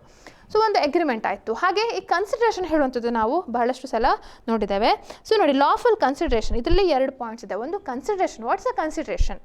ಕನ್ಸಿಡ್ರೇಷನ್ ಅಂದರೆ ಏನು? ಅ ಪ್ರಾಮಿಸ್, ನಾನು ಏನೋ ಮಾಡ್ತೇನೆ ಹೇಳುವಂಥ ಒಂದು ಪ್ರಾಮಿಸ್ ಏನು ಮಾಡ್ತಾರೆ, ಅದು ಪಾಸ್ಟಲ್ಲಿ ಇರ್ಬೋದು, ಪ್ರೆಸೆಂಟಲ್ಲಿ ಇರ್ಬೋದು, ಅಥವಾ ಫ್ಯೂಚರಲ್ಲಿ ಇರ್ಬೋದು. ಪ್ರಾಮಿಸಿ ಆದರೆ it must move at the desire of the promisor, ಒಬ್ಬರ ಇಚ್ಛೆ ಮುಖಾಂತರ ಆಗಬೇಕು. ಆದರೆ ಯಾರಾದರೂ ಕೊಡ್ಬೋದು ಕನ್ಸಿಡ್ರೇಷನ್ನು, ಆ ವ್ಯಕ್ತಿನೇ. ಪ್ರಿವಿಟಿ ಆಫ್ ಕಾಂಟ್ರಾಕ್ಟ್ ಹೇಳುವಂಥ ಒಂದು ಮುಂಚೆ ರೂಲ್ ಇತ್ತು, ಈಗ ಅದು ಮಾಡಿಫೈ ಆಗ್ತಾ ಇದೆ. There are certain exceptions. ಆ ಇಬ್ಬರ ಮಧ್ಯೆ ಇರುವಂಥ ವ್ಯಕ್ತಿಗಳ ಮಧ್ಯೆ ಮಾತ್ರ ಕಾಂಟ್ರಾಕ್ಟ್ ಇರಬೇಕು, ಅವ್ರು ಮಾತ್ರ ಸೂ ಮಾಡಬೇಕು ಹೇಳುವಂಥದ್ದು ಇತ್ತು.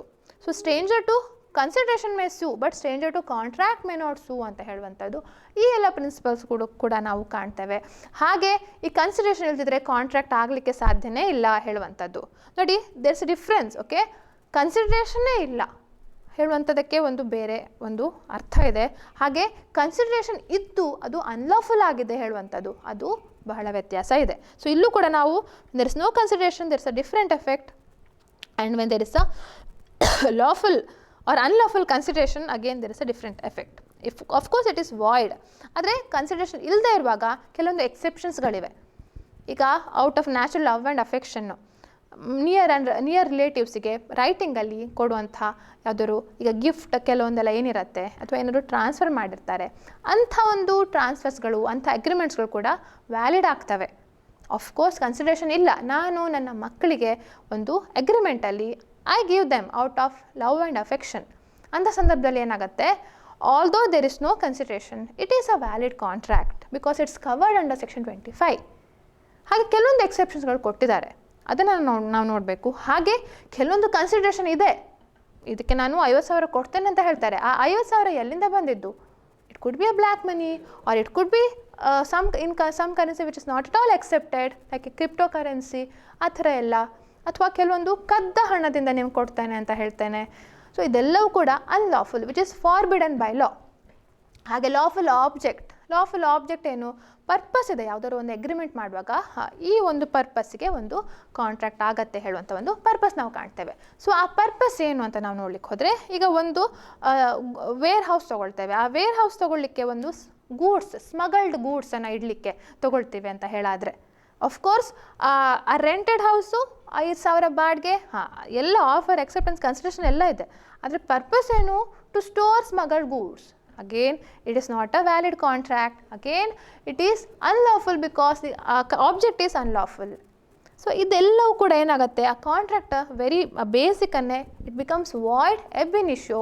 ವಾಯ್ಡ್ ಎಬ್ ಇನಿಷಿಯೋ ಅಂದರೆ ಬಿಗಿನಿಂಗಿಂದಲೇ, ಪ್ರಾರಂಭದಿಂದಲೇ ಆ ಕಾಂಟ್ರಾಕ್ಟ್ ವಾಯ್ಡ್ ಇರುತ್ತೆ. ಕಾಂಟ್ರಾಕ್ಟ್ ಆಗೋದಿಲ್ಲ, ಅಗ್ರಿಮೆಂಟ್. ಸೊ ನಾವು ಬಹಳ ಕೇರ್ಫುಲ್ ಆಗಿರಬೇಕು. ಈಗ ನಾವು ಕಾಮನ್ ಟರ್ಮ್ಸಲ್ಲಿ ಅಗ್ರಿಮೆಂಟ್ ಅಂತಲೇ ಹೇಳ್ತೇವೆ ಎಲ್ಲದಕ್ಕೂ. ಆದರೆ ಇಂಡಿಯನ್ ಕಾಂಟ್ರಾಕ್ಟ್ ಆ್ಯಕ್ಟಲ್ಲಿ ನಾವು ಆನ್ಸರ್ ಬರಿತೇವೆ, ಅದಕ್ಕೆ ಮಾಡ್ತೇವೆ ಅಂತ ಹೇಳುವಾಗ ಅಗ್ರಿಮೆಂಟ್ ಹೇಳೋ ಶಬ್ದಕ್ಕೆ ಬಹಳ ವ್ಯತ್ಯಾಸ ಇದೆ, ಕಾಂಟ್ರಾಕ್ಟ್ ಹೇಳೋ ಶಬ್ದಕ್ಕೆ ಬಹಳ ವ್ಯತ್ಯಾಸ ಇದೆ. ಅಗ್ರಿಮೆಂಟ್ ಕಾಂಟ್ರಾಕ್ಟ್ ಇನ್ಕ್ಲೂಡ್ಸ್ ಓನ್ಲಿ ಅಗ್ರಿಮೆಂಟ್ಸಲ್ಲಿ ಕಾಂಟ್ರಾಕ್ಟ್ ಇರುತ್ತೆ, ವ್ಯಾಲಿಡ್ ಕಾಂಟ್ರಾಕ್ಟ್ ಇರುತ್ತೆ, ವಾಯ್ಡ್ ಅಗ್ರಿಮೆಂಟ್ ಇರುತ್ತೆ, which could not become a contract at all. So ಹಾಗಿರುವಾಗ ನಾವು ಆ ಪದಪ್ರಯೋಗ ಬಹಳ ಒಂದು ಕೇರ್ಫುಲ್ಲಾಗಿ ಮಾಡಬೇಕಾಗತ್ತೆ. ಹಾಗೆ ಕಾಂಪಿಟೆನ್ಸ್ ಆಫ್ ದಿ ಪಾರ್ಟೀಸ್ ಏನು? ಇಬ್ಬರು ವ್ಯಕ್ತಿಗಳು ಅಗ್ರಿಮೆಂಟ್ ಆಗ್ತಿದ್ದಾರೆ, ಒಂದು ಕಾಂಟ್ರಾಕ್ಟ್ ಮಾಡ್ಕೊಳ್ತಿದ್ದಾರೆ ಅಂದರೆ they must B capable of understanding the consequence. ತಾವು ಅಗ್ರಿಮೆಂಟ್ ಮಾಡಿಕೊಂಡ್ರೆ ತಮ್ಮ ಮೇಲೆ ಇಷ್ಟು ಲೀಗಲ್ ಆಬ್ಲಿಗೇಷನ್ಸ್ ಇದೆ, ನಾವು ಇಷ್ಟು ಪೇ ಮಾಡಲಿಕ್ಕೆ ಬರ್ಬೋದು ಹೇಳುವಂಥ ಆ ಒಂದು ಪ್ರಜ್ಞೆ ಇರಬೇಕು. ಹಾಗೆ ಆ ಒಂದು ಸಾಮರ್ಥ್ಯ ಕೂಡ ಇರಬೇಕು, which is not found in minors are those who are unsound persons. ಯಾರು ಅನ್ಸೌಂಡ್ ಪರ್ಸನ್ಸ್ ಇರ್ತಾರೆ, whose mind is not sound, ಒಂದು may be due to insanity, lunatic, ಕೆಲವೊಂದು ಮಾನಸಿಕ ಸಮಸ್ಯೆಗಳಿಂದ they may not be capable of entering into a contract. ಇನ್ನು ಕೆಲವರು temporary insanity ಅಂತ ಹೇಳ್ತಾರೆ. ಈಗ ಕೆಲವೊಂದು ಕುಡಿತಕ್ಕೆ ಬಲಿಯಾದವರು ಕುಡ್ಕೊಂಡಿರುವಾಗ they do not know the consequence what they are speaking. ಅಥವಾ ಯಾರಾದರೂ ತುಂಬ ಹೈ ಫೀವರಲ್ಲಿ ಅಂದರೆ ಯಾವುದಾದ್ರು ಅನಾರೋಗ್ಯದಿಂದ ಬಳಲ್ತಾ ಇರುವಾಗ they will not be knowing what is the effect of that. ತಾವೇನು ಮಾತಾಡ್ತೇವೆ ಹೇಳುವಂಥ ಒಂದು ಸ್ಮೃತಿ ಇರೋದಿಲ್ಲ. ಅಥವಾ ಯಾರು ತುಂಬ ವಯಸ್ಸಾದ ವ್ಯಕ್ತಿಗಳು, ಅವರು ಕೂಡ ಮೇ ಬಿ ಈ ಮರೆವು ಅಥವಾ ಯಾವುದೋ ಒಂದು ಕಾಯಿಲೆ ಮುಖಾಂತರ they may not be able to convey what they want. So ಇಂಥವರು ಕೊಟ್ಟ ಒಂದು ಸಮ್ಮತಿ ಏನು, ಇಂಥವರು ಕೊಟ್ಟ ಒಂದು ವೆದರ್ ದರ್ ಕಾಂಪಿಟೆಂಟ್, ಅದು ಕಾಂಪಿಟೆನ್ಸಿ ಇಲ್ಲವೇ ಇಲ್ಲ, because it's not given out of like by competent persons ಅಂತ ನಾವು ಕಾಣುವಂಥದ್ದು. ಹಾಗೆ ಈ ಮೈನರ್ಸ್ ಕಾಂಟ್ರಾಕ್ಟ್ ಕೂಡ it is void ab initio. Minors agreements is void ab initio. ಮೈನರ್ಗಳ ಜೊತೆ ಮಾಡಿರುವಂಥ ಯಾವುದೇ ಅಗ್ರಿಮೆಂಟ್ಗಳು ಅದು ಬಿಗಿನಿಂಗಿಂದಲೇ ವಾಯ್ಡ್ ಆಗ್ತವೆ ಅಂತ ನಾವು ಕಾಣುವಂಥದ್ದು.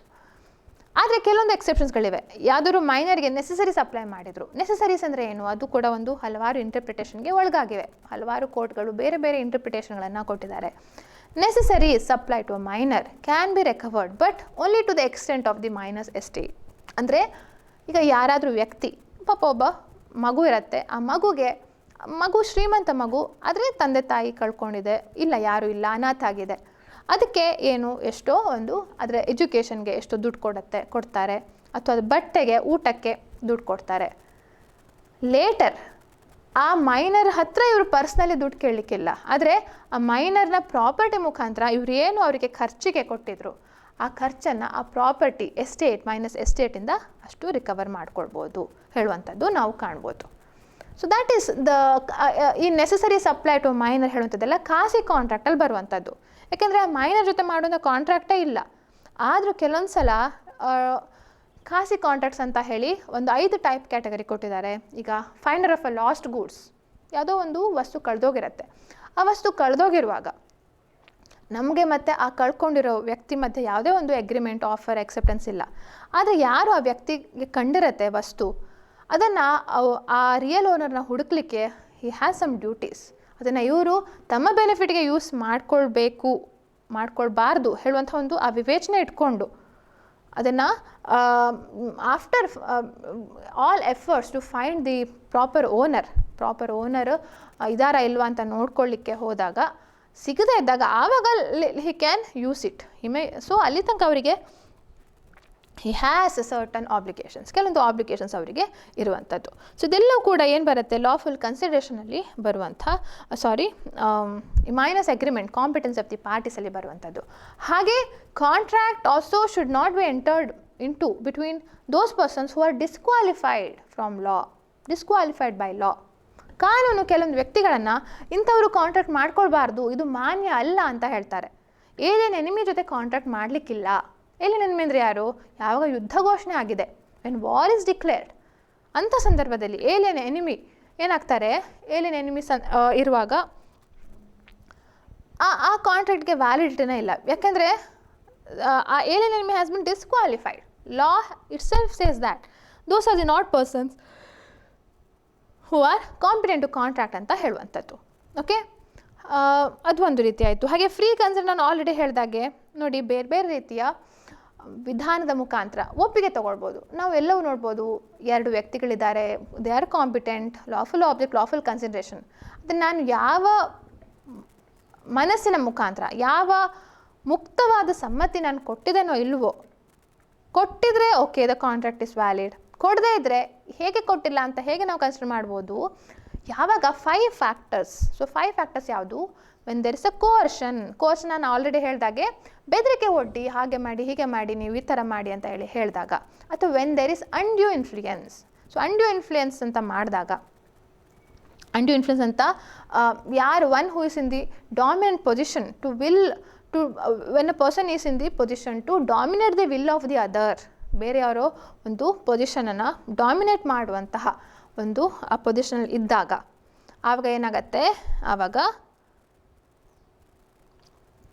ಅದು ಅಂಡ್ಯೂ ಇನ್ಫ್ಲುಯೆನ್ಸ್ ಅಂತ ಆಗುತ್ತೆ. ಅಥವಾ ಫ್ರಾಡ್ ಮಿಸ್ರೆಪ್ರೆಸೆಂಟೇಷನ್. ಫ್ರಾಡ್ ಮತ್ತು ಮಿಸ್ರೆಪ್ರೆಸೆಂಟೇಷನ್ನು ಆ್ಯಕ್ಚುಲಿ ಫ್ರಾಡ್ಗೂ ಕೂಡ ವಿಲ್ಫುಲ್ ಮಿಸ್ರೆಪ್ರೆಸೆಂಟೇಷನ್ ಅಂತ ಕರೀತಾರೆ. ಮಿಸ್ರೆಪ್ರೆಸೆಂಟೇಷನ್ ಅಂದರೆ ಇನ್ನೋಸೆಂಟ್ ಮಿಸ್ರೆಪ್ರೆಸೆಂಟೇಷನ್. ಮಿಸ್ರೆಪ್ರೆಸೆಂಟೇಷನ್ನು ಬೇಕಂತ ಮಾಡಿರೋದಲ್ಲ, ಆದರೆ ಒಬ್ಬ ವ್ಯಕ್ತಿ ಅದರ ಸತ್ಯಾಸತ್ಯತೆ ತಿಳ್ಕೊಳ್ಳದೆ ಒಟ್ಟು ಕೆಲವೊಂದು ಸ್ಟಿಪ್ಯುಲೇಷನ್ಸ್ಗಳನ್ನು ಮಾಡುವಂಥದ್ದು. ಅದೇ ಫ್ರಾಡ್ ಅಂದರೆ ಆ ವ್ಯಕ್ತಿಗೆ ಗೊತ್ತಿರುತ್ತೆ I am not going to perform, or ಇದು ಸುಳ್ಳು, ನಾನೇನು ಹೇಳ್ತಿದ್ದೇನೆ, ಇದರಲ್ಲಿ ಸತ್ಯ ಅಡಗಿಲ್ಲ ಹೇಳುವಂಥ ವಿಷಯ ಗೊತ್ತಿದ್ದು ಸಹ he is making an active assertion. ಅಂಥ ಸಂದರ್ಭದಲ್ಲಿ ಅದು ವಿಲ್ಫುಲ್ ಬೇಕಂತ ಮಾಡಿರುವಂಥ ಮಿಸ್ರೆಪ್ರೆಸೆಂಟೇಷನ್ ಆಗ್ತಂತದೆ. ಸೊ ಫ್ರಾಡ್ ಅಂತ ಆಗೋ ಸಂದರ್ಭದಲ್ಲೂ ಕಾಂಟ್ರಾಕ್ಟ್ ವಾಯ್ಡಬಲ್ ಆಗ್ಬೋದು. ನೋಡಿ, ಫ್ರಾಡ್ ಹೇಳುವಂಥದ್ದು ನಾವು ಎರಡರಲ್ಲೂ ಕಾಣ್ತೇವೆ. ವೆನ್ ಇಟ್ ಇಸ್ ಫ್ರಾಡುಲೆಂಟ್ ಹೇಳುವಂಥದ್ದು ಅನ್ಲಾಫುಲ್ ಆಬ್ಜೆಕ್ಟಲ್ಲೂ ನೋಡ್ತೇವೆ, ಹಾಗೆ ಫ್ರಾಡ್ ಕನ್ಸೆಂಟ್ ಕೂಡ ನೋಡ್ತೇವೆ. ಎರಡರದ್ದು ಎಫೆಕ್ಟ್ ಬೇರೆ. So understand the difference. ಯಾವಾಗ ಫ್ರಾಡ್ ಉಪಯೋಗಿಸಿ ಅವರ ಒಪ್ಪಿಗೆ ತಗೊಳ್ತಾರೆ ಆವಾಗ ಅದು ಫ್ರೀ ಕನ್ಸೆಂಟ್ ಅಲ್ಲ ಅಂತ. ಸೊ ಅದರ ಎಫೆಕ್ಟ್ ಇಸ್ ವಾಯ್ಡಬಲ್. ಆದರೆ ಆ ಪರ್ಪಸ್ಸೇ ಫ್ರಾಡ್ಯುಲೆಂಟ್ ಆದಾಗ, ಆ ಆಬ್ಜೆಕ್ಟೇ ಫ್ರಾಡ್. ನಾನು ನಿಮಗೆ ಒಂದು ಪೆನ್ ಕೊಡ್ತೇನೆ, ಇದು ಮ್ಯಾಜಿಕ್ ಪೆನ್ ಅಂತ ಹೇಳಿ ನಾನು ನಿಮಗೆ ಕೊಡ್ತೇನೆ. So the object it self is fraud here. This is completely void, this is illegal also. ಅದೇ ನಾನು ನಿಮಗೆ ಬೇರೆ ಏನು ಫ್ರಾಡ್ಯುಲೆಂಟ್ ಅಂದರೆ ನಾನು ನಿಮಗೆ ನಾಳೆ ನಿಮಗೆ ಮನೆಗೆ ಇಷ್ಟು ಡೆಲಿವರಿ ತಂದು ಕೊಡ್ತೇನೆ ಅಂತ ಹೇಳಿ ನಂಗೆ ಗೊತ್ತಿರುತ್ತೆ ನಾನು ಕೊಡೋದಿಲ್ಲ ಅಂತ ಹೇಳಿ. ಸೊ ಆ ಒಪ್ಪಿಗೆ ಏನು ಹೇಳಿದೆ, ನಾನು ನಾಳೆ ಊರಲ್ಲೇ ಇದ್ದೇನೆ ಅಂತ ಹೇಳಿ ಆ ಒಪ್ಪಿಗೆ ತೊಗೊಳ್ಳೋಂಥದ್ದೇನು ಅದು it is free consent is obtained by fraud. ಆದರೆ ಊರಲ್ಲಿರುವಂಥದ್ದು ಅಥವಾ ಆ ಯಾವ ಪ್ರಾಡಕ್ಟ್, ಯಾವ ಒಂದು ವಸ್ತು ಮೇಲೆ, ಆಬ್ಜೆಕ್ಟ್ ಮೇಲೆ ಅವರು ಅಗ್ರಿಮೆಂಟ್ ಮಾಡ್ಕೊಂಡಿದ್ದಾರೆ, that is completely valid. Only consent obtained is fraudulent. So ಅದಕ್ಕೋಸ್ಕರ ಅಲ್ಲೂ ಕೂಡ ಫ್ರಾಡ್ ಬರುತ್ತೆ, ಇಲ್ಲೂ ಕೂಡ ಫ್ರಾಡ್ ಬರುತ್ತೆ. ಸೊ ಈ ಆಬ್ಜೆಕ್ಟ್ ಮತ್ತು ಕನ್ಸಿಡರೇಷನ್ ಫ್ರಾಡ್ಯುಲೆಂಟ್ ಆದಾಗ it is illegal and it's also void. But when the free consent is obtained by fraud, by the method of fraud, then it is voidable at the option of the aggrieved party. Okay, I hope it is clear what I mentioned. So ಹಾಗೆ lawful object ಕೂಡ ನಾವು ಅದೇ ಒಂದು 5-6 options ಕೊಟ್ಟಿದ್ದಾರೆ. When it is forbidden by law and if permitted it would defeat the provisions of law, if it implies injury to the person or the property, if it is fraudulent or it is against public policy ಹೇಳುವಂಥ ಇವೆಲ್ಲ ಒಂದು ಕ್ಯಾಟಗರೀಸಲ್ಲಿ ನಾವು ಈ lawful object, lawful ಕನ್ಸಿಡರೇಷನನ್ನು ನಾವು ಕಾಣ್ತೇವೆ. ಹಾಗೆ not expressly declare to be void. Contract act specific ಆಗಿ ಹೇಳಿದೆ minors agreements are void, agreements in restraint of trade is void, agreements in restraint of legal proceedings is void, wagering agreements are void, agreements which are not certain are void, agreements without consideration is void ಅಂತ ಹೇಳಿ. So ಹಲವಾರು ಒಂದು ಅಗ್ರಿಮೆಂಟ್ಗಳನ್ನು already this is void, this is void, this is void ಅಂತ ಹಲವಾರು ಕಡೆ ಹೇಳಿದೆ. So ಅಂಥ ಕಾಂಟ್ರಾಕ್ಟ್ಗಳಂತೂ ಆಗಿರಲೇಬಾರ್ದು ಅಂತ ಹೇಳುವಂಥದ್ದು ಸೆಕ್ಷನ್ 10 ಹೇಳುತ್ತೆ. ಸೊ ಸ್ಪೆಸಿಫಿಕ್ ಆಗಿ ಹೇಳಿದೆ ಅಲ್ಲ, ಮತ್ತೆ ಅದನ್ನು ಎಸೆನ್ಷಿಯಲ್ಸನ್ನು ನಾವು ಇನ್ಕ್ಲೂಡ್ ಮಾಡುವಂಥ ಅವಶ್ಯಕತೆ ಇಲ್ಲ. Already they have been expressly declared to be void ಅಂತ ಹೇಳಿ ನಾವು ಕಾಣ್ಬೋದು. ಸೊ ಅದು ಕೂಡ ಬಹಳ ಮುಖ್ಯ, ಯಾಕೆಂದರೆ agreement in restraint of marriage ಹೇಳುವಂಥದ್ದು. ಸೊ ಚೈಲ್ಡ್ ಮ್ಯಾರೇಜ್ ಒಂದು ಮಾಡ್ಕೊಳ್ಳಿಕ್ಕಿಲ್ಲ ಅಂತ ಹೇಳುವಂಥ ಕಾನೂನೇ ಇದೆ. ಅದು ಬಿಟ್ಟು ಅಡಲ್ಟ್ಗಳು ಯಾರು, ನೀವು ಇಂಥವ್ರನ್ನ ಮದುವೆ ಆಗಲಿಕ್ಕಿಲ್ಲ, ನೀವು ಮದುವೆನೇ ಆಗಲಿಕ್ಕಿಲ್ಲ ಜೀವನದಲ್ಲಿ ಹೇಳುವಂಥ ಈ ಮ್ಯಾರೇಜ್ಗೆ ಸಂಬಂಧಪಟ್ಟ ಯಾವುದಾದ್ರು ಅಗ್ರಿಮೆಂಟ್ಗಳನ್ನು ಮಾಡ್ಕೊಂಡಿದ್ರೆ ಕನ್ಸಿಡರೇಷನ್ಗೋಸ್ಕರ, ಆವಾಗ ದ್ಯಾಟ್ ಬಿಕಮ್ಸ್ ವಾಯ್ಡ್. ಅಥವಾ agreement in recent of legal proceedings, ನೀವು ಇವರ ವಿರುದ್ಧ ಕೇಸ್ ಹಾಕಲಿಕ್ಕಿಲ್ಲ. ಸೊ ಅದರಲ್ಲೂ ಕೂಡ ಬಹಳ ರೀತಿಯ ಒಂದು ಇದಿರುತ್ತೆ. ಅನ್ಲಾಫುಲ್ ಈ ಅಗೇನ್ಸ್ಟ್ ಪಬ್ಲಿಕ್ ಪಾಲಿಸಿಲೂ ಕೂಡ ಮೇಂಟೆನೆನ್ಸ್ ಆ್ಯಂಡ್ ಶಾಂಪಟಿ ಅಗ್ರಿಮೆಂಟ್ಸ್ ಅಂತ ಬರುತ್ತೆ. ಅಥವಾ ಸ್ಟಿಫಲಿಂಗ್ ಕ್ರಿಮಿನಲ್ ಪ್ರಾಸಿಕ್ಯೂಷನ್ಗೆ ಸಂಬಂಧಪಟ್ಟ ಯಾರೋ ಒಬ್ಬರ ವಿರುದ್ಧ ಕ್ರಿಮಿನಲ್ ಪ್ರಾಸಿಕ್ಯೂಷನ್ ಹಾಕಿರ್ತಾರೆ, ಅದನ್ನು ನೀವು ಮತ್ತೆ ವಾಪಸ್ ತಗೊಳ್ಳಿ ಹೇಳುವಂಥ ಒಂದು ಅಗ್ರಿಮೆಂಟ್ಗಳು. ಅಥವಾ ಲಿಮಿಟೇಷನ್ ಪೀರಿಯಡ್ ಎಷ್ಟೋ ಕೊಟ್ಟಿರ್ತಾರೆ, 3 ವರ್ಷ ಕಾನೂನು ಕೊಟ್ಟಿದೆ ಇಂತಿಷ್ಟು ಲಿಮಿಟೇಷನ್ ಪೀರಿಯಡ್ ಅಂತ, ಅದನ್ನು ಮೀರಿ ಇಲ್ಲ ಈ ಅಗ್ರಿಮೆಂಟ್ ಮಾಡಲಿಕ್ಕೆ 1 ವರ್ಷ ಅಥವಾ 6 ತಿಂಗಳ ಟೈಮ್ ಇದೆ ಹೇಳುವಂಥದ್ದು. So even that is barring limitation period. ಹೀಗೆ ಹಲವಾರು ರೀತಿಯಲ್ಲಿ ನಾವು ಕಾಣ್ತಾ ಹೋಗ್ತೇವೆ. There is agreement in restraint of legal proceedings ಅಂತ. ಹಾಗೆ agreement in restraint of trade, business ಮಾಡಲಿಕ್ಕಿಲ್ಲ, ನೀವು ಈ ಬಿಸ್ನೆಸ್ ಮಾಡಲಿಕ್ಕೇ ಇಲ್ಲ, ನೀವು ಈ ಮ್ಯಾನುಫ್ಯಾಕ್ಚರಿಂಗ್ ಮಾಡಲಿಕ್ಕಿಲ್ಲ ಹೇಳುವಂಥದ್ದು ಮಾಡಬಾರ್ದು. ಎಕ್ಸೆಪ್ಷನ್ಸ್ ಇದೆ. ಯಾವುದು, ಈಗ ಗುಡ್ ವಿಲ್ ಸೇಲ್ ಮಾಡುವಾಗ, ಅಥವಾ ಕೆಲವೊಂದು ಪಾರ್ಟ್ನರ್ಶಿಪ್ ಅಗ್ರಿಮೆಂಟಲ್ಲಿ, ಅಥವಾ ಕೆಲವೊಂದು ಈಗ ಇತ್ತೀಚೆಗೆ ರಿಸ್ಟ್ರಿಕ್ಟಿವ್ ಕಾವೆನೆಂಟ್ಸ್ ಅಂತ ಇದೆ. ಸೊ ನಮ್ಮ ಕಂಪನಿಯಲ್ಲಿ ಕೆಲಸ ಮಾಡೋ ಸಂದರ್ಭದಲ್ಲಿ ನೀವು ಬೇರೆ ಯಾವ ಕಂಪ್ನಿಯ ಕೆಲಸ ತೊಗೊಳ್ಳಿಕ್ಕಿಲ್ಲ. ಸೊ ಇದೆಲ್ಲ ಕೂಡ restrictive covenants which is made for the benefit of the employer. ಅದು ಕೆಲವೊಂದು ಮಾಡ್ಬೋದು, you can see through various case laws ಈ ಥರ ಎಲ್ಲ ಕೇಸ್ಗಳನ್ನು ಮಾಡ್ಬೋದು ಅಂತ.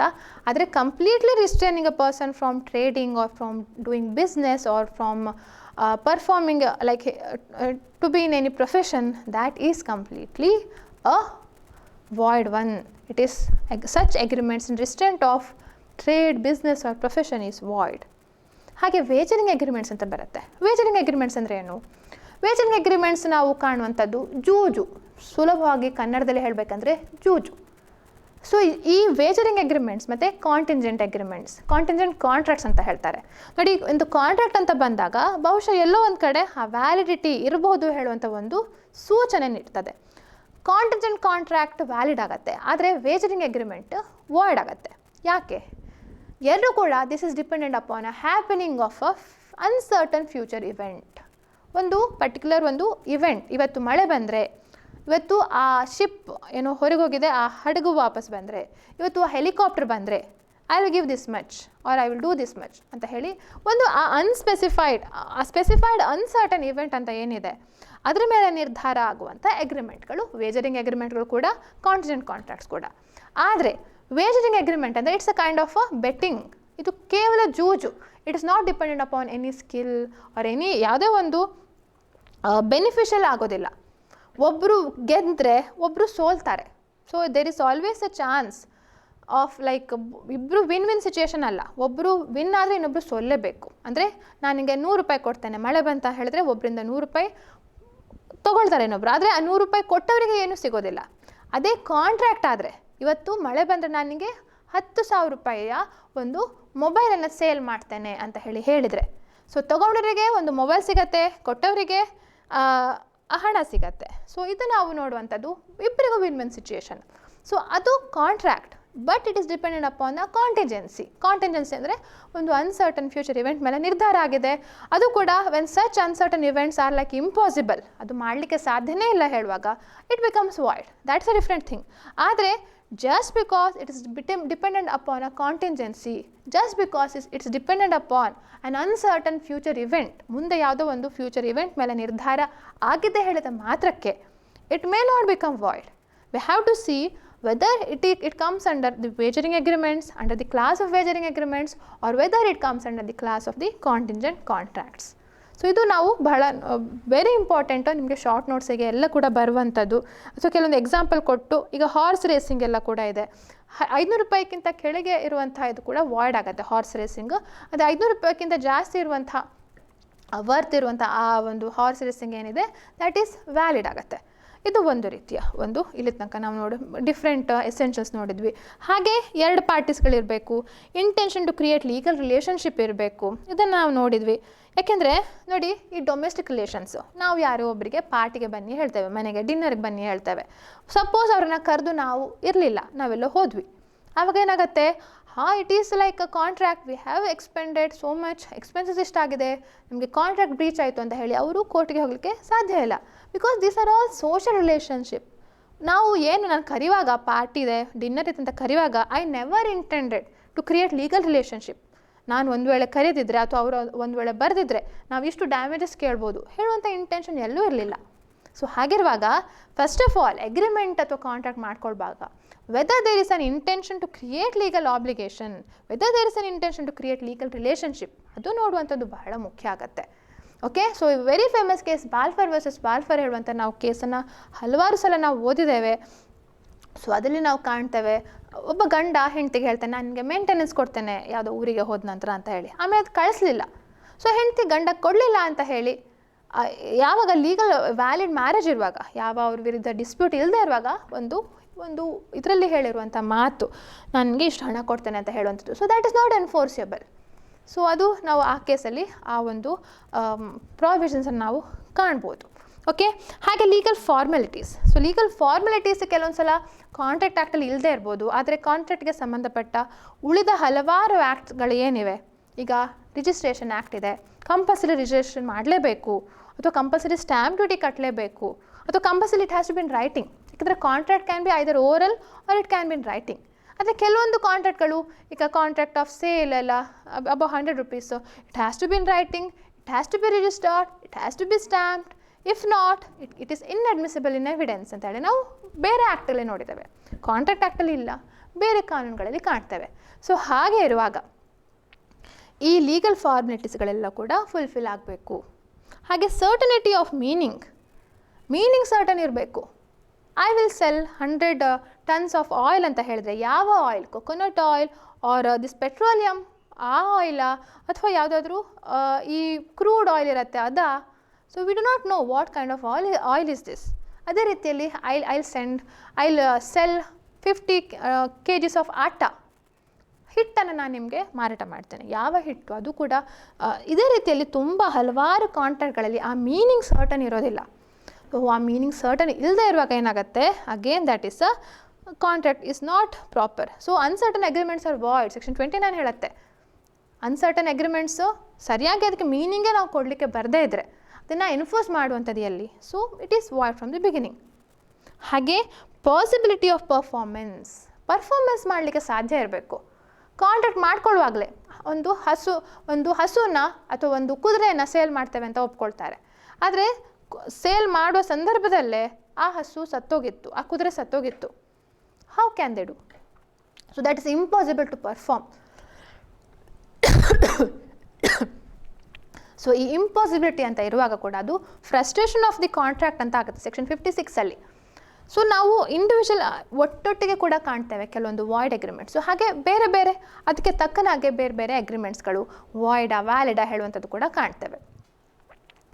ಸೊ ಈ ಪಾಸಿಬಿಲಿಟಿ ಆಫ್ ಪರ್ಫಾರ್ಮೆನ್ಸ್ ಕೂಡ ಇರಬೇಕಾಗತ್ತೆ. ಸೊ ಇದಿಷ್ಟು ಕೂಡ ಸೆಕ್ಷನ್ 10 ಪ್ರಕಾರ ಎಸೆನ್ಷಿಯಲ್ಸ್ಗಳನ್ನ ನಾವು ನೋಡಿದ್ದೇವೆ. ಹಾಗೆ ಅದು ಬಿಟ್ಟು ಅದರ್ ಎಸೆನ್ಷಿಯಲ್ಸ್ಗಳನ್ನು ಕೂಡ ನಾವು ನೋಡಿದ್ವಿ ಇಲ್ಲಿ ತನಕ. ಹಾಗೆ ಈಗ ನಾನು already just let's have a quick revision of like what all we learned. ಒಂದು ಆಫರ್ ಆ್ಯಂಡ್ ಅಕ್ಸೆಪ್ಟೆನ್ಸ್ ಅದು ಅಗ್ರಿಮೆಂಟ್ ಆಗಬೇಕು. ಹಾಗೆ ಅಟ್ಲೀಸ್ಟ್ 2 parties ಇಬ್ಬರು ವ್ಯಕ್ತಿಗಳು ಇರಲೇಬೇಕು. ಹಾಗೆ ಇದೊಂದು ಕೇಸ್ ಇದೆ, state of Gujarat versus Raman company, relating to the 2 parties ಇಬ್ಬರು ಪಾರ್ಟಿಗಳು ಇರಲೇಬೇಕು. ಆ ಪಾರ್ಟ್ನರ್ಸ್ ಅವರೇ ಬಯರ್ ಮತ್ತು ಸೆಲ್ಲರ್ ಆಗಲಿಕ್ಕಿಲ್ಲ ಪಾರ್ಟ್ನರ್ಶಿಪ್ ಫಾರ್ಮಲ್ಲಿ, ಅದನ್ನು ನಾವು ಕಾಣ್ತೇವೆ. ಹಾಗೆ intention to create legal obligation, ಒಂದು ಆ ಲೀಗಲ್ ರಿಲೇಷನ್ ಕ್ರಿಯೇಟ್ ಮಾಡುವಂಥ ಒಂದು ಇಂಟೆನ್ಷನ್ ಇರಬೇಕು. ಅಥವಾ ಅದೇ ಈ ಕೇಸ್ ಲಾಸ್ ಬಾಲ್ಫರ್ ವರ್ಸಸ್ ಬಾಲ್ಫರ್ ನಾವು ಆಲ್ರೆಡಿ ನಾನು ಡಿಸ್ಕಷನ್ ಮಾಡಿದ್ದೇನೆ, ಅದಕ್ಕೆ ಸಂಬಂಧಪಟ್ಟದ್ದು. ಹಾಗೆ free consent of the parties, it's content under section 13 to section 22. ಬೇರೆ ಕನ್ಸೆನ್ಸಸ್ ಆ್ಯಡ್ ಐಡಮ್ ಅಂತ ಹೇಳ್ತೇವೆ, ಮೀಟಿಂಗ್ ಆಫ್ ದಿ ಮೈಂಡ್ಸ್ ಅದೇ ಇರಬೇಕು. ಫ್ರೀ ಕನ್ಸೆಂಟ್, ಬರೀ ಕನ್ಸೆಂಟ್ ಅಲ್ಲ, ಬಹಳ ಮುಖ್ಯ ನೋಡಿ, ಫ್ರೀ ಕನ್ಸೆಂಟ್, ಸಮ್ಮತಿ ಮುಕ್ತವಾಗಿರಬೇಕು. ಯಾವುದಾದ್ರು ಒಂದು ಪ್ರೆಷರಲ್ಲಿ, ಒಂದು ಎಕ್ಸರ್ಷನಲ್ಲಿ ಅಥವಾ ಯಾವುದೋ ಒಂದು ಟೆನ್ಷನಲ್ಲಿ, ಸ್ಟ್ರೆಸ್ಸಲ್ಲಿ ತೊಗೊಂಡಿರುವಂಥ ಆ ಸ್ಟ್ರೆಸ್ ಯಾಕೆ ಬಂತು, ಆ ಪ್ರೆಷರ್ ಯಾಕೆ ಬಂತು, ಸೊ ಅದೇ ಈ ಕೋಷನ್ನು ಆ್ಯಂಡ್ ಇನ್ಫ್ಲುಯೆನ್ಸ್ ಅದೆಲ್ಲ ನಾವು ಕಾಣುವಂಥದ್ದು. ಹಾಗೆ parties must be competent to contract. ಅವ್ರು ನಾನು ಆಲ್ರೆಡಿ ಹೇಳಿದಾಗೆ they should be major, they should be of sound mind, or they should not be disqualified by law, ಅದು ನಾವು ನೋಡ್ತೇವೆ. ಹಾಗೆ ಲಾಫುಲ್ ಆಬ್ಜೆಕ್ಟ್, ಅದು ಸೆಕ್ಷನ್ 23 to section 30 ನಾವು ಕಾಣುವಂಥದ್ದು. ಹಾಗೆ lawful consideration section 2D to section 25 ಇದು ಕೂಡ ನಾವು ನೋಡಿದ್ದೇವೆ. ಹಾಗೆ not expressly declare to be void, expressly ಇದು ವಾಯ್ಡ್ ಅಂತ ಡಿಕ್ಲೇರ್ ಆಗಿರಬಾರ್ದು ಹೇಳುವಂಥದ್ದು ಕೂಡ ನಾವು ಡಿಸ್ಕಷನ್ ಮಾಡಿದೆ. ಹಾಗೆ possibility of the performance, if it's impossible to perform ಆವಾಗ ಕಾಂಟ್ರಾಕ್ಟ್ ವಾಯ್ಡ್ ಆಗುತ್ತೆ. ಹಾಗೆ there should be uncertain meaning of the terms, meaning of the agreement must be certain. Okay, legal formalities, ಏನೇನು legal formalities ನಾವಿಲ್ಲಿ ಕಾಣ್ಬೋದು, already registered in writing, stamp, ಇದೆಲ್ಲವೂ ಕೂಡ ಬೇಕು ಅಂತ ನಾವು ಕಾಣುವಂಥದ್ದು. ಸೊ ಇಷ್ಟು ನಾನು I think I have conveyed, I have tried my level best to make you understand. ನಿಮಗೆ ಈ ಎಸೆನ್ಷಿಯಲ್ಸ್ ಆಫ್ ದಿ ವ್ಯಾಲಿಡ್ ಕಾಂಟ್ರಾಕ್ಟನ್ನು ಈ ಸೆಷನ್ನಲ್ಲಿ ಬ್ರೀಫಾಗಿ ಒಂದು ಎಕ್ಸ್ಪ್ಲೇನ್ ಮಾಡಲಿಕ್ಕೆ ಟ್ರೈ ಮಾಡಿದ್ದೇನೆ ಅಂತ ಅಂದ್ಕೊಂಡಿದ್ದೇನೆ. So thank you for watching my class. ಹಾಗೆ ನನ್ನ ಉಳಿದ ಹಲವಾರು ಕ್ಲಾಸಸ್ಗಳು ಅನ್ಅಕಾಡೆಮಿಲೂ ಕೂಡ ಆಗ್ತಾ ಇವೆ. ಸೊ ಅನ್ಅಕಾಡೆಮಿಯಲ್ಲಿ ಸ್ಪೆಷಲ್ ಕ್ಲಾಸಸ್ ಇದೆ, ಹಾಗೆ ಪ್ಲಸ್ ಕೋರ್ಸಸ್ಗಳು ಕೂಡ ಇವೆ. ಪ್ಲಸ್ ಕೋರ್ಸಲ್ಲಿ ಸದ್ಯಕ್ಕೆ ನಾನು ಟ್ರಾನ್ಸ್ಫರ್ ಆಫ್ ಪ್ರಾಪರ್ಟಿ ಆ್ಯಕ್ಟನ್ನು ತೊಗೊಳ್ತಾ ಇರುವಂಥದ್ದು. ಸ್ಪೆಷಲ್ ಕ್ಲಾಸಲ್ಲಿ ಈಗ ಸದ್ಯಕ್ಕೆ ಕೆಲವೊಂದು ಮಲ್ಟಿಪಲ್ ಚಾಯ್ಸ್ ಕ್ವಶನ್ಸ್ಗಳನ್ನು ನಾನು ಡಿಸ್ಕಷನ್ ಮಾಡ್ತಾ ಇರುವಂಥದ್ದು. ಅದ್ರ ಜೊತೆಗೆ ಮೇನಾಗಿ ಸ್ವಲ್ಪ ಎಕ್ಸ್ಪ್ಲನೇಷನ್ಸ್ ಕೊಡ್ತೇನೆ. ಈಗ ಉದಾಹರಣೆಗೆ ನಿನ್ನೆ ಅಬೇಟ್ಮೆಂಟ್ ಬಗ್ಗೆ ಟೀಚ್ ಮಾಡಿದೆ. ಅಬೇಟ್ಮೆಂಟ್ ಬಗ್ಗೆ ಟೀಚ್ ಮಾಡಿ ಆಮೇಲೆ ಮಲ್ಟಿಪಲ್ ಚಾಯ್ಸ್ ಕ್ವಶನ್ಸನ್ನು ಡಿಸ್ಕಷನ್ ಮಾಡಿರುವಂಥದ್ದು. ಇವತ್ತು ನಾನು ಕಾನ್ಸ್ಪಿರಸಿ, ಕ್ರಿಮಿನಲ್ ಕಾನ್ಸ್ಪಿರಸಿ ಹಾಗೆ ಅಟೆಂಪ್ಟ್ ಬಗ್ಗೆ ಅದ್ರ ಬಗ್ಗೆ ಡಿಸ್ಕಷನ್ ಮಾಡಿರುವಂಥದ್ದು. ಸೊ ಇವೆಲ್ಲ ಕೂಡ ನಾವು ಡಿಸ್ಕಷನ್ ಮಾಡಿದ್ದೇನೆ. ಹಾಗೆ ನೋಡಿ, if you are willing to join for Unacademy, judiciary, any subscription, this is a very best time. ಯಾಕೆ ಗೊತ್ತಾ? ನೋಡಿ, ಡಿಸೆಂಬರ್ 12ರಿಂದ 17 ತನಕ this a price drop alert, price drop ಆಗ್ತಾ ಇದೆ. ಆ ಪ್ರೈಸ್ ಡ್ರಾಪ್ ಏನು ನೋಡಿ, ಆಫರ್ ಡಿಸೆಂಬರ್ 12ರಿಂದ 17 ತನಕ ಇದೆ. ಸೊ ನಮಗೆ ನಾವು ಕಾಣುವಾಗೆ ಇಲ್ಲಿ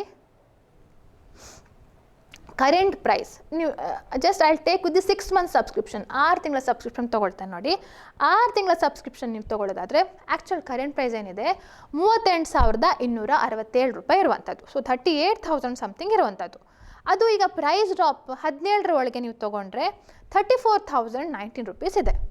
ಸೊ ದಿಸ್ ಇಸ್ ದ 34,000 ಇಷ್ಟು ಪ್ರೈಸ್ ಡ್ರಾಪ್ ಆಗಿದೆ. ಇದಕ್ಕೆ ಮತ್ತೆ ನೀವು ಡಿಸ್ಕೌಂಟ್ ತೊಗೊಳ್ಬೋದು, 10% ಡಿಸ್ಕೌಂಟ್ ಸಿಗುತ್ತೆ.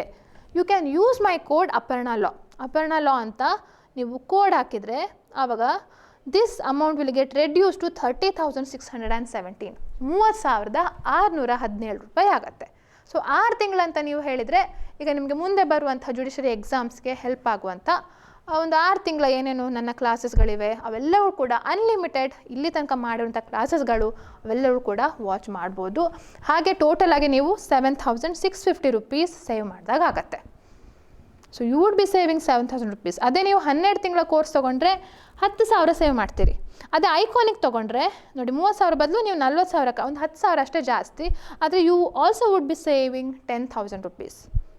So the very best option which I suggest is iconic. ಯಾಕೆ ಐಕಾನಿಕ್ ತೊಗೊಳ್ಬೇಕು ಹೇಳುವಂಥದ್ದು ಹೇಳ್ತೇನೆ. So even if you purchase plus also that is good. But remember this offer is valid only till 17th, December 12th to 17th ತನಕ ಇರುವಂಥದ್ದು. And you can use my code Aparnala ಅಂತ code ಹಾಕಿದರೆ ನಿಮಗೆ ಈ ಒಂದು ಆಫರ್ ಸಿಗುತ್ತೆ. ನೋಡಿ, ಬೇರೆ ಬೇರೆ ಆಫರಿಂಗ್ಸ್ನ ನಾವು ಕಾಣ್ಬೋದು. ಪ್ಲಸ್ಸಲ್ಲಿ ನಿಮಗೆ ಏನು ಫೆಸಿಲಿಟಿ ಸಿಗುತ್ತೆ, ಹಾಗೆ ಐಕಾನಿಕಲ್ಲಿ ಏನು ಫೆಸಿಲಿಟಿ ಸಿಗುತ್ತೆ ಅಂತ ನಾವು ಕಾಣ್ಬೋದು. ನೋಡಿ, ಪ್ಲಸ್ ನೀವು ಐಕಾನಿಕ್ ಇರಲಿ ಪ್ಲಸ್ ತೊಗೊಳ್ಳಿ, you will be getting unlimited access to live and recorded lectures and batches.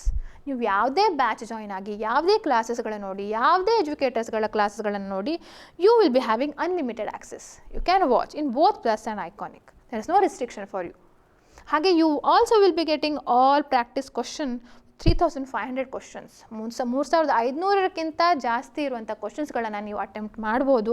So ದಿನಕ್ಕೆ ಒಂದು 30 to 50 ಕ್ವಶನ್ಸ್ಗಳನ್ನ ಅಟೆಂಡ್ ಮಾಡಿದ್ರು ನಿಮಗೆ ಬಹಳ ಹೆಲ್ಪ್ ಆಗುತ್ತೆ. Just go for it. Just like I am saying blindly go for it. It is worth. ಹಾಗೆ prelims test series, ಎಲ್ಲ test ಸಿರೀಸ್ಗಳು ಏನಿವೆ, ಈ GK ಇರಲಿ ಅಥವಾ ಮೇಜರ್ ಲಾಸ್ಗೆ ಇರಲಿ, ಪ್ರೀವಿಯಸ್ ಇಯರ್ ಕ್ವಶನ್ಸ್ಗೆ ಇರಲಿ, ಫುಲ್ ಲೆಂತ್ ಮಾಕ್ ಟೆಸ್ಟ್ ಇರಲಿ, ಇವು ಕೂಡ ನಿಮಗೆ ಪ್ಲಸ್ಗೆ ಹಾಗೆ ಐಕಾನಿಕ್ಗೆ ಇಟ್ ಈಸ್ ಅವೈಲೇಬಲ್. ಹಾಗೆ ಇನ್ನು ಮೇನ್ಸ್ ಬೇಸ್ಡ್ ಟೆಸ್ಟ್ ಸಿರೀಸ್ ಅಂತ ಸಿಗುತ್ತೆ. ಅದು ನಿಮಗೆ ಪ್ಲಸ್ಸಿಗಾದರೆ ಓನ್ಲಿ 1 ಟೆಸ್ಟ್ ಪರ್ ಮಂತ್, ಆದರೆ ಐಕಾನಿಕ್ಗಾದರೆ 15 ಟೆಸ್ಟ್ಗಳು ಸಿಗ್ತವೆ. ಸೊ ಆ ಎವ್ಯಾಲ್ಯೂಯೇಷನ್ ಕೂಡ ನಿಮಗೆ ಐಕಾನಿಕ್ಗಾದರೆ ನೀವು ಬರೆದಿರುವಂಥ ಟೆಸ್ಟನ್ನು ಕಂಪ್ಲೀಟಾಗಿ ಕರೆಕ್ಷನ್ ಮಾಡ್ತಾರೆ ನಿಮ್ಮ ಮೆಂಟರ್ಸ್ಗಳು, ಎವ್ಯಾಲ್ಯೂಯೇಟರ್ಸ್. ಆದರೆ ಪ್ಲಸ್ಗಾದರೆ ದಿಸ್ ಇಸ್ ಒನ್ ಲಿಮಿಟೇಷನ್, ನಿಮಗೆ ಒಂದೇ ಟೆಸ್ಟ್ ಸಿಗುತ್ತೆ, ಒಂದೇ ಆನ್ಸರನ್ನು ನೀವು ಎವ್ಯಾಲ್ಯೂಯೇಷನ್ ಅಂದರೆ ಒಂದೇ ಟೆಸ್ಟ್ ಸಿರೀಸನ್ನು ಎವ್ಯಾಲ್ಯೂಯೇಷನ್ ಮಾಡಿಸ್ಕೊಳ್ಬೋದು. So that is one thing. So till here both I plus and iconic they will be having the same kind of facility except in these mains test series. Test ಎಷ್ಟು ಅಂತ ಅಥವಾ evaluation ಎಷ್ಟು ಅದ್ರ ಮೇಲೆ depend ಆಗುವಂಥದ್ದು. ಹಾಗೆ iconically ಇನ್ನೂ extra additional offerings ಏನಂದರೆ, you will be getting 1:1 mentorship session, 1:1 mentorship session ಸಿಗುತ್ತೆ. ಈ ಸ್ಟ್ರಾಟಜೀಸು, ಡೌಟ್ಸನ್ನು ಕ್ಲಿಯರ್ ಮಾಡಲಿಕ್ಕೆ ನಿಮಗೆ ಹೇಗೆ ಅದೆಲ್ಲವೂ ಕೂಡ ಸಿಗುತ್ತೆ. ಹಾಗೆ ಲೋಕಲ್ ಲಾ ಪ್ರಿಪ್ರೇಷನ್, ಈಗ ಕರ್ನಾಟಕಕ್ಕೆ ಅಷ್ಟು ಇಲ್ಲ, ಆದರೂ ಲೋಕಲ್ ಲಾಗೆ ಸಂಬಂಧಪಟ್ಟ ಬೇರೆ ಎಲ್ಲ ಸ್ಟೇಟ್ಗಳಲ್ಲಿ ಬಹಳಷ್ಟು ಲೋಕಲ್ ಲಾಸ್ಗಳ ಬಗ್ಗೆ ನಾವು ಕಾಣ್ತೇವೆ, ಅದನ್ನು ಓದಲಿಕ್ಕೆ ನಾವು ಸಿಗುವಂಥದ್ದು. ಹಾಗೆ recorded mock interview sessions, mock ಇಂಟರ್ವ್ಯೂಗಳು ಬಹಳ ಮುಖ್ಯ. ನಾವು ಹೇಗೆ ನಮ್ಮ ಬಾಡಿ ಲ್ಯಾಂಗ್ವೇಜ್, ಯಾವ ರೀತಿ ಕ್ವಶನ್ಸ್ಗಳನ್ನ ಕೇಳ್ತಾರೆ, ನಾವು ಹೇಗೆ ಆನ್ಸರ್ ಮಾಡಬೇಕು, ಕೆಲವೊಂದು ಈ ಉತ್ತರ ಹೇಳಿದ್ರೆ ಸೂಕ್ತನ, ಅದೆಲ್ಲವೂ ಕೂಡ ಬಹಳ ಮುಖ್ಯ ಆಗುತ್ತೆ. ಸೊ ಅದನ್ನು ತಿಳ್ಕೊಳ್ಳಿಕ್ಕೆ ಸಹ ನಮಗೆ ಈ ಮಾಕ್ ಇಂಟರ್ವ್ಯೂಗಳು ಹೆಲ್ಪ್ ಆಗ್ತವೆ. So this are all the offerings given by the Unacademy on plus subscription and iconic subscription. ಅದನ್ನು ನೀವು ಇಲ್ಲಿ ಈ ಒಂದು ಸ್ಲೈಡಲ್ಲಿ ತೋರಿಸಿದ್ದೇನೆ. ಹಾಗೆ ಹೊಸದಾಗಿ ಒಂದು ಬ್ಯಾಚ್ ಸ್ಟಾರ್ಟ್ ಆಗ್ತಾ ಇದೆ, ಜುಡಿಷರಿ ಲೆಜೆಂಡ್ಸ್ ಬ್ಯಾಚ್ ಅಂತ, which is going to commence on December 15th. It's for a period of 6 months. So ಇಲ್ಲಿ ನಾವು ಕಾಣ್ಬೋದು ಅನಿಲ್ ಖನ್ನಾ ಸರ್ ಇದ್ದಾರೆ, ತನ್ಸುಖ್ ಪಾಲಿವಾಲ್ ಸರ್ ಇದ್ದಾರೆ, ಅನೂಪ್ ಉಪಾಧ್ಯಾಯ ಸರ್ ಇದ್ದಾರೆ, ಸೂರ್ಯಪ್ರಕಾಶ್ ಶರ್ಮಾ ಸರ್ ಇದ್ದಾರೆ, ಹಾಗೆ ಪ್ರಭಾಕರ್ ಪ್ರಸಾದ್ ಶುಕ್ಲಾ ಸರ್ ಇದ್ದಾರೆ. ಸೊ ಇವೆಲ್ಲರೂ ಕೂಡ so this are like they are judiciary legends, they are the top educators for judiciary in Unacademy. So ಅವರ ಒಂದು ಬ್ಯಾಚ್ ಸ್ಟಾರ್ಟ್ ಆಗ್ತಾ ಇದೆ. You can follow this. ಇನ್ನೊಂದು ಬಿಹಾರ್ ಸ್ಟೇಟ್ಗೆ ಸಂಬಂಧಪಟ್ಟ ಹಾಗೆ ಬಿಹಾರ್ ಸ್ಟೇಟ್ ಜುಡಿಷರಿ ಬ್ಯಾಚ್ ಅಂತ ಇದೆ. ಅದು ಆಲ್ರೆಡಿ ಡಿಸೆಂಬರ್ 8ಗೆ ಸ್ಟಾರ್ಟ್ ಆಗಿದೆ. 1 ತಿಂಗಳ ಬ್ಯಾಚ್ ಇದು. ಇದಕ್ಕೂ ಕೂಡ ನೀವು ಜಾಯ್ನ್ ಆಗ್ಬೋದು. ಇನ್ನೊಂದು ಹೊಸ ಒಂದು ಅಡಿಷ್ನಲ್ ಫೀಚರ್ ಅಂದರೆ ಆರ್ಟಿಕ್ಯುಲೇಟ್ ಹೇಳುವಂಥ ಒಂದು ಕರೆಂಟ್ ಅಫೇರ್ ಮ್ಯಾಗ್ಝಿನ್. ಸೊ ನೀವು ಕರೆಂಟ್ ಅಫೇರ್ಸು, ಕರೆಂಟ್ ಕೇಸ್ ಲಾಸ್ಗಳನ್ನು ಓದ್ತಾ ಹೋದಾಗೆ ನಿಮ್ಮ ನಾಲೆಜ್ ಬಹಳ ಇಂಪ್ರೂವ್ ಆಗ್ತಾ ಹೋಗುತ್ತೆ. ಸೊ ಅದಕ್ಕೆ ನೀವು ಜಾಯ್ನ್ ಆಗ್ಬೋದು, ಸಿಗತ್ತೆ. ನೀವು ಇದ್ರ ಬಗ್ಗೆ ಇನ್ಫಾರ್ಮೇಷನ್ ನಾವು ಇನ್ನೂ ಬಹಳ ಸದ್ಯದಲ್ಲೇ ಇದ್ರ ಬಗ್ಗೆ ನಿಮಗೆ ಮಾಹಿತಿ ನೀಡ್ತೇವೆ. ಸೊ ಇದೊಂದು ನೋಡ್ಕೊಳ್ಳಿ. ಹಾಗೆ ಎಲ್ಲ ಟೆಸ್ಟ್ ಸೀರೀಸ್ಗಳನ್ನು ರಿವ್ಯಾಂಪ್ ಮಾಡಿದ್ದಾರೆ. ಹಲವಾರು ಟೆಸ್ಟ್ ಸೀರೀಸ್ಗಳು, ಫುಲ್ ಲೆಂತ್ ಮಾಕ್ ಟೆಸ್ಟ್ಗಳು ನೋಡಿ, ಮೇನ್ಸ್ ಟೆಸ್ಟ್ಗೆ ವ್ಯಾಲ್ಯೂಷನ್ ಕೂಡ ಲಾಂಚ್ ಮಾಡಿದ್ದಾರೆ. ಹಾಗೆ ಹೊಸದಾಗಿ judgement writing, local laws series start ಮಾಡಿದ್ದಾರೆ ಐಕಾನಿಕ್ ಲರ್ನರ್ಸ್ಗೆ. ಇಲ್ಲಿ ಕಾಣ್ತಾ ಇರ್ಬೋದು ನೋಡಿ, ಪ್ಲಸ್ಗಾದರೆ 1 evaluation per learner per month. ಯಾವಾಗಲೂ exam 15th of every month ಆಗುತ್ತೆ. If you submit it within 24 hours on the app, then it can be get evaluated. Evaluation ನಿಮಗೆ ಸಿಗುವಂತಹ ಒಂದು ಪಾಸಿಬಿಲಿಟಿ ಇರುತ್ತೆ. ಹಾಗೆ judgment writing and local loss subjective test series for iconic learners. So ಅದು ಕೂಡ ನಾವು ಕಾಣ್ಬೋದು. ಇಲ್ಲಿ ನಾವು ಕಾಣ್ತಾ ಇರುವ ಹಾಗೆ ನೋಡಿ, ಯಾವ್ಯಾವ ಟೆಸ್ಟ್ ಸೀರೀಸ್ಗಳ ಬಗ್ಗೆ ನೋಡಿ ಎಷ್ಟು ಡೀಟೇಲ್ ಆಗಿ ಕೊಟ್ಟಿದ್ದಾರೆ. ಸೊ ಅದನ್ನು ಸ್ವಲ್ಪ ಸರಿಯಾಗಿ ಅರ್ಥ ಮಾಡ್ಕೊಳ್ಳಿ. ಎಷ್ಟು ಟೆಸ್ಟ್ಗಳು ನೀವು ಬರಿಬೋದು. Of course test series are made available. ಅಂದರೆ ಯಾವ್ಯಾವ ತರಹದ ಟೆಸ್ಟ್ಗಳನ್ನು ನೀವು ಅಟೆಂಡ್ ಮಾಡ್ತೀರಿ ಹೇಳುವಂಥದ್ದು ಕೂಡ ಬಹಳ ಮುಖ್ಯ ಆಗುತ್ತೆ. ಸೊ ಮೇಜರ್ ಲಾಸ್, ಪ್ರಿಲಿಮ್ಸ್, ಇವೆಲ್ಲ ಕೂಡ ಪ್ರಿಲಿಮ್ಸ್ಗೆ ಸಂಬಂಧಪಟ್ಟ ಟೆಸ್ಟ್ಗಳು, ಮೇನ್ಸ್ಗಳಿಗೆ ಸಂಬಂಧಪಟ್ಟ ಟೆಸ್ಟ್ಗಳು ಕೂಡ ಇಲ್ಲಿವೆ. ಹಾಗೆ ನೋಡಿ ಯಾವ ರೀತಿಯಲ್ಲಿ ಅಂದರೆ MCQs ಅಥವಾ ಇಲ್ಲೆಲ್ಲ ನೋಡಿ ಕಾಣ್ತಾ ಇರ್ಬೋದು. Major laws, prelims full length with evaluation, local laws with evaluation, judgment writing. So this are available like for prelims, for mains. Some are subjective, some are MCQs. ಇದೆಲ್ಲ ಕೂಡ ಎಷ್ಟು ಟೆಸ್ಟ್ಗಳು ತಿಂಗಳಿಗೆ. So these are based on like for December these are available. So ಪ್ರತಿ ತಿಂಗಳು ಇದು change ಆಗ್ತಾ ಇರುತ್ತೆ. ಅದ್ರ ಪ್ರಕಾರ ನೀವು ನಿಮ್ಮ ಒಂದು ಶೆಡ್ಯೂಲನ್ನು ಅಡ್ಜಸ್ಟ್ ಮಾಡ್ಕೊಳ್ಬೋದು. ಈ ಸಲ ನಾನು ಇಷ್ಟು ಟೆಸ್ಟ್ಗಳನ್ನು ಬರೀತೇನೆ ಹೇಳುವಂಥದ್ದು. ಇದು ಒಂದು offering which we are having for judiciary exam. ಹಾಗೆ ಹಲವಾರು ಚಾನಲ್ಸ್ಗಳು ಕೂಡ ಇಲ್ಲಿ ಇರುವಂಥದ್ದು ನಾವು ನೋಡ್ಬೋದು. ಜುಡಿಷರಿ ಪ್ರೆಪ್ ವಿತ್ ಅನ್ಅಕಾಡೆಮಿ ಹೇಳುವಂಥ ಯೂಟ್ಯೂಬ್ ಚಾನಲ್ ಇದೆ. ಹಾಗೆ ಅನ್ಅಕಾಡೆಮಿ ಜುಡಿಷರಿ ಹೇಳುವಂಥ ಚಾನಲ್, ಅದು ಕೂಡ ನಿಮ್ಗೆ ಗೊತ್ತಿರ್ಬೋದು. ಹಾಗೆ ಜುಡಿಷರಿ ವರ್ಲ್ಡ್ ಅಂತ ಇರುವಂಥದ್ದು. ಸೊ ಎಲ್ಲ QR ಕೋಡನ್ನು ಸ್ಕ್ಯಾನ್ ಮಾಡಿದರೆ ನಿಮಗೆ ಆ ಚಾನಲ್ಗೆ ಕರ್ಕೊಂಡು ಹೋಗುತ್ತೆ. ಹಾಗೆ ಟೆಲಿಗ್ರಾಮ್ ಚಾನಲ್ ಕೂಡ ಅನ್ಅಕಾಡೆಮಿ ಜುಡಿಷರಿ PCSJ ಅಂತ ಟೆಲಿಗ್ರಾಮ್ ಚಾನಲ್ ಇದೆ. ಜುಡಿಷರಿ ವರ್ಲ್ಡ್ ಲಿಂಕಿಂಗ್ ಲಾಸ್ ಹೇಳುವಂಥ ಟೆಲಿಗ್ರಾಮ್ ಚಾನಲ್ ಇದೆ. ಅದಕ್ಕೂ ಕೂಡ ನೀವು ಜಾಯ್ನ್ ಆಗ್ಬೋದು. ಓಕೆ, ಸೊ ಇದಿಷ್ಟು ನಾನು ನಿಮಗೆ ಹೇಳ್ತಾ ಇರುವಾಗೆ ಬಹಳಷ್ಟು ಒಂದು ಕ್ಲಾಸಸ್ಗಳು ಹೊಸ ಹೊಸ ಮಾಹಿತಿಗಳೊಂದಿಗೆ ಮತ್ತೆ ನಿಮ್ಮ ಮುಂದೆ ಇದೇ ಟೈಮಿಗೆ ನಾನು ಭೇಟಿ ಆಗ್ತೇನೆ. So do not miss my further class which is regarding different multiple choice questions. ಹಾಗೆ ಬೇರೆ ಬೇರೆ ಕರೆಂಟ್ ಲೀಗಲ್ ಇಶ್ಯೂಸ್ಗಳ ಮೇಲೆ ಕೂಡ ಕ್ಲಾಸ್ಗಳನ್ನು ಮಾಡ್ತಾ ಇದ್ದೇನೆ. ಎಲ್ಲವೂ ಕೂಡ ನಿಮಗೆ ಅರ್ಥವಾಗುವಂತಹ ಭಾಷೆಯಾದ ಕನ್ನಡದಲ್ಲಿ ಮಾಡ್ತಾ ಇರುವಂಥದ್ದು. So keep watching, like, comment, share, subscribe ಮಾಡಲಿಕ್ಕೆ ಮರಿಬೇಡಿ. Thank you.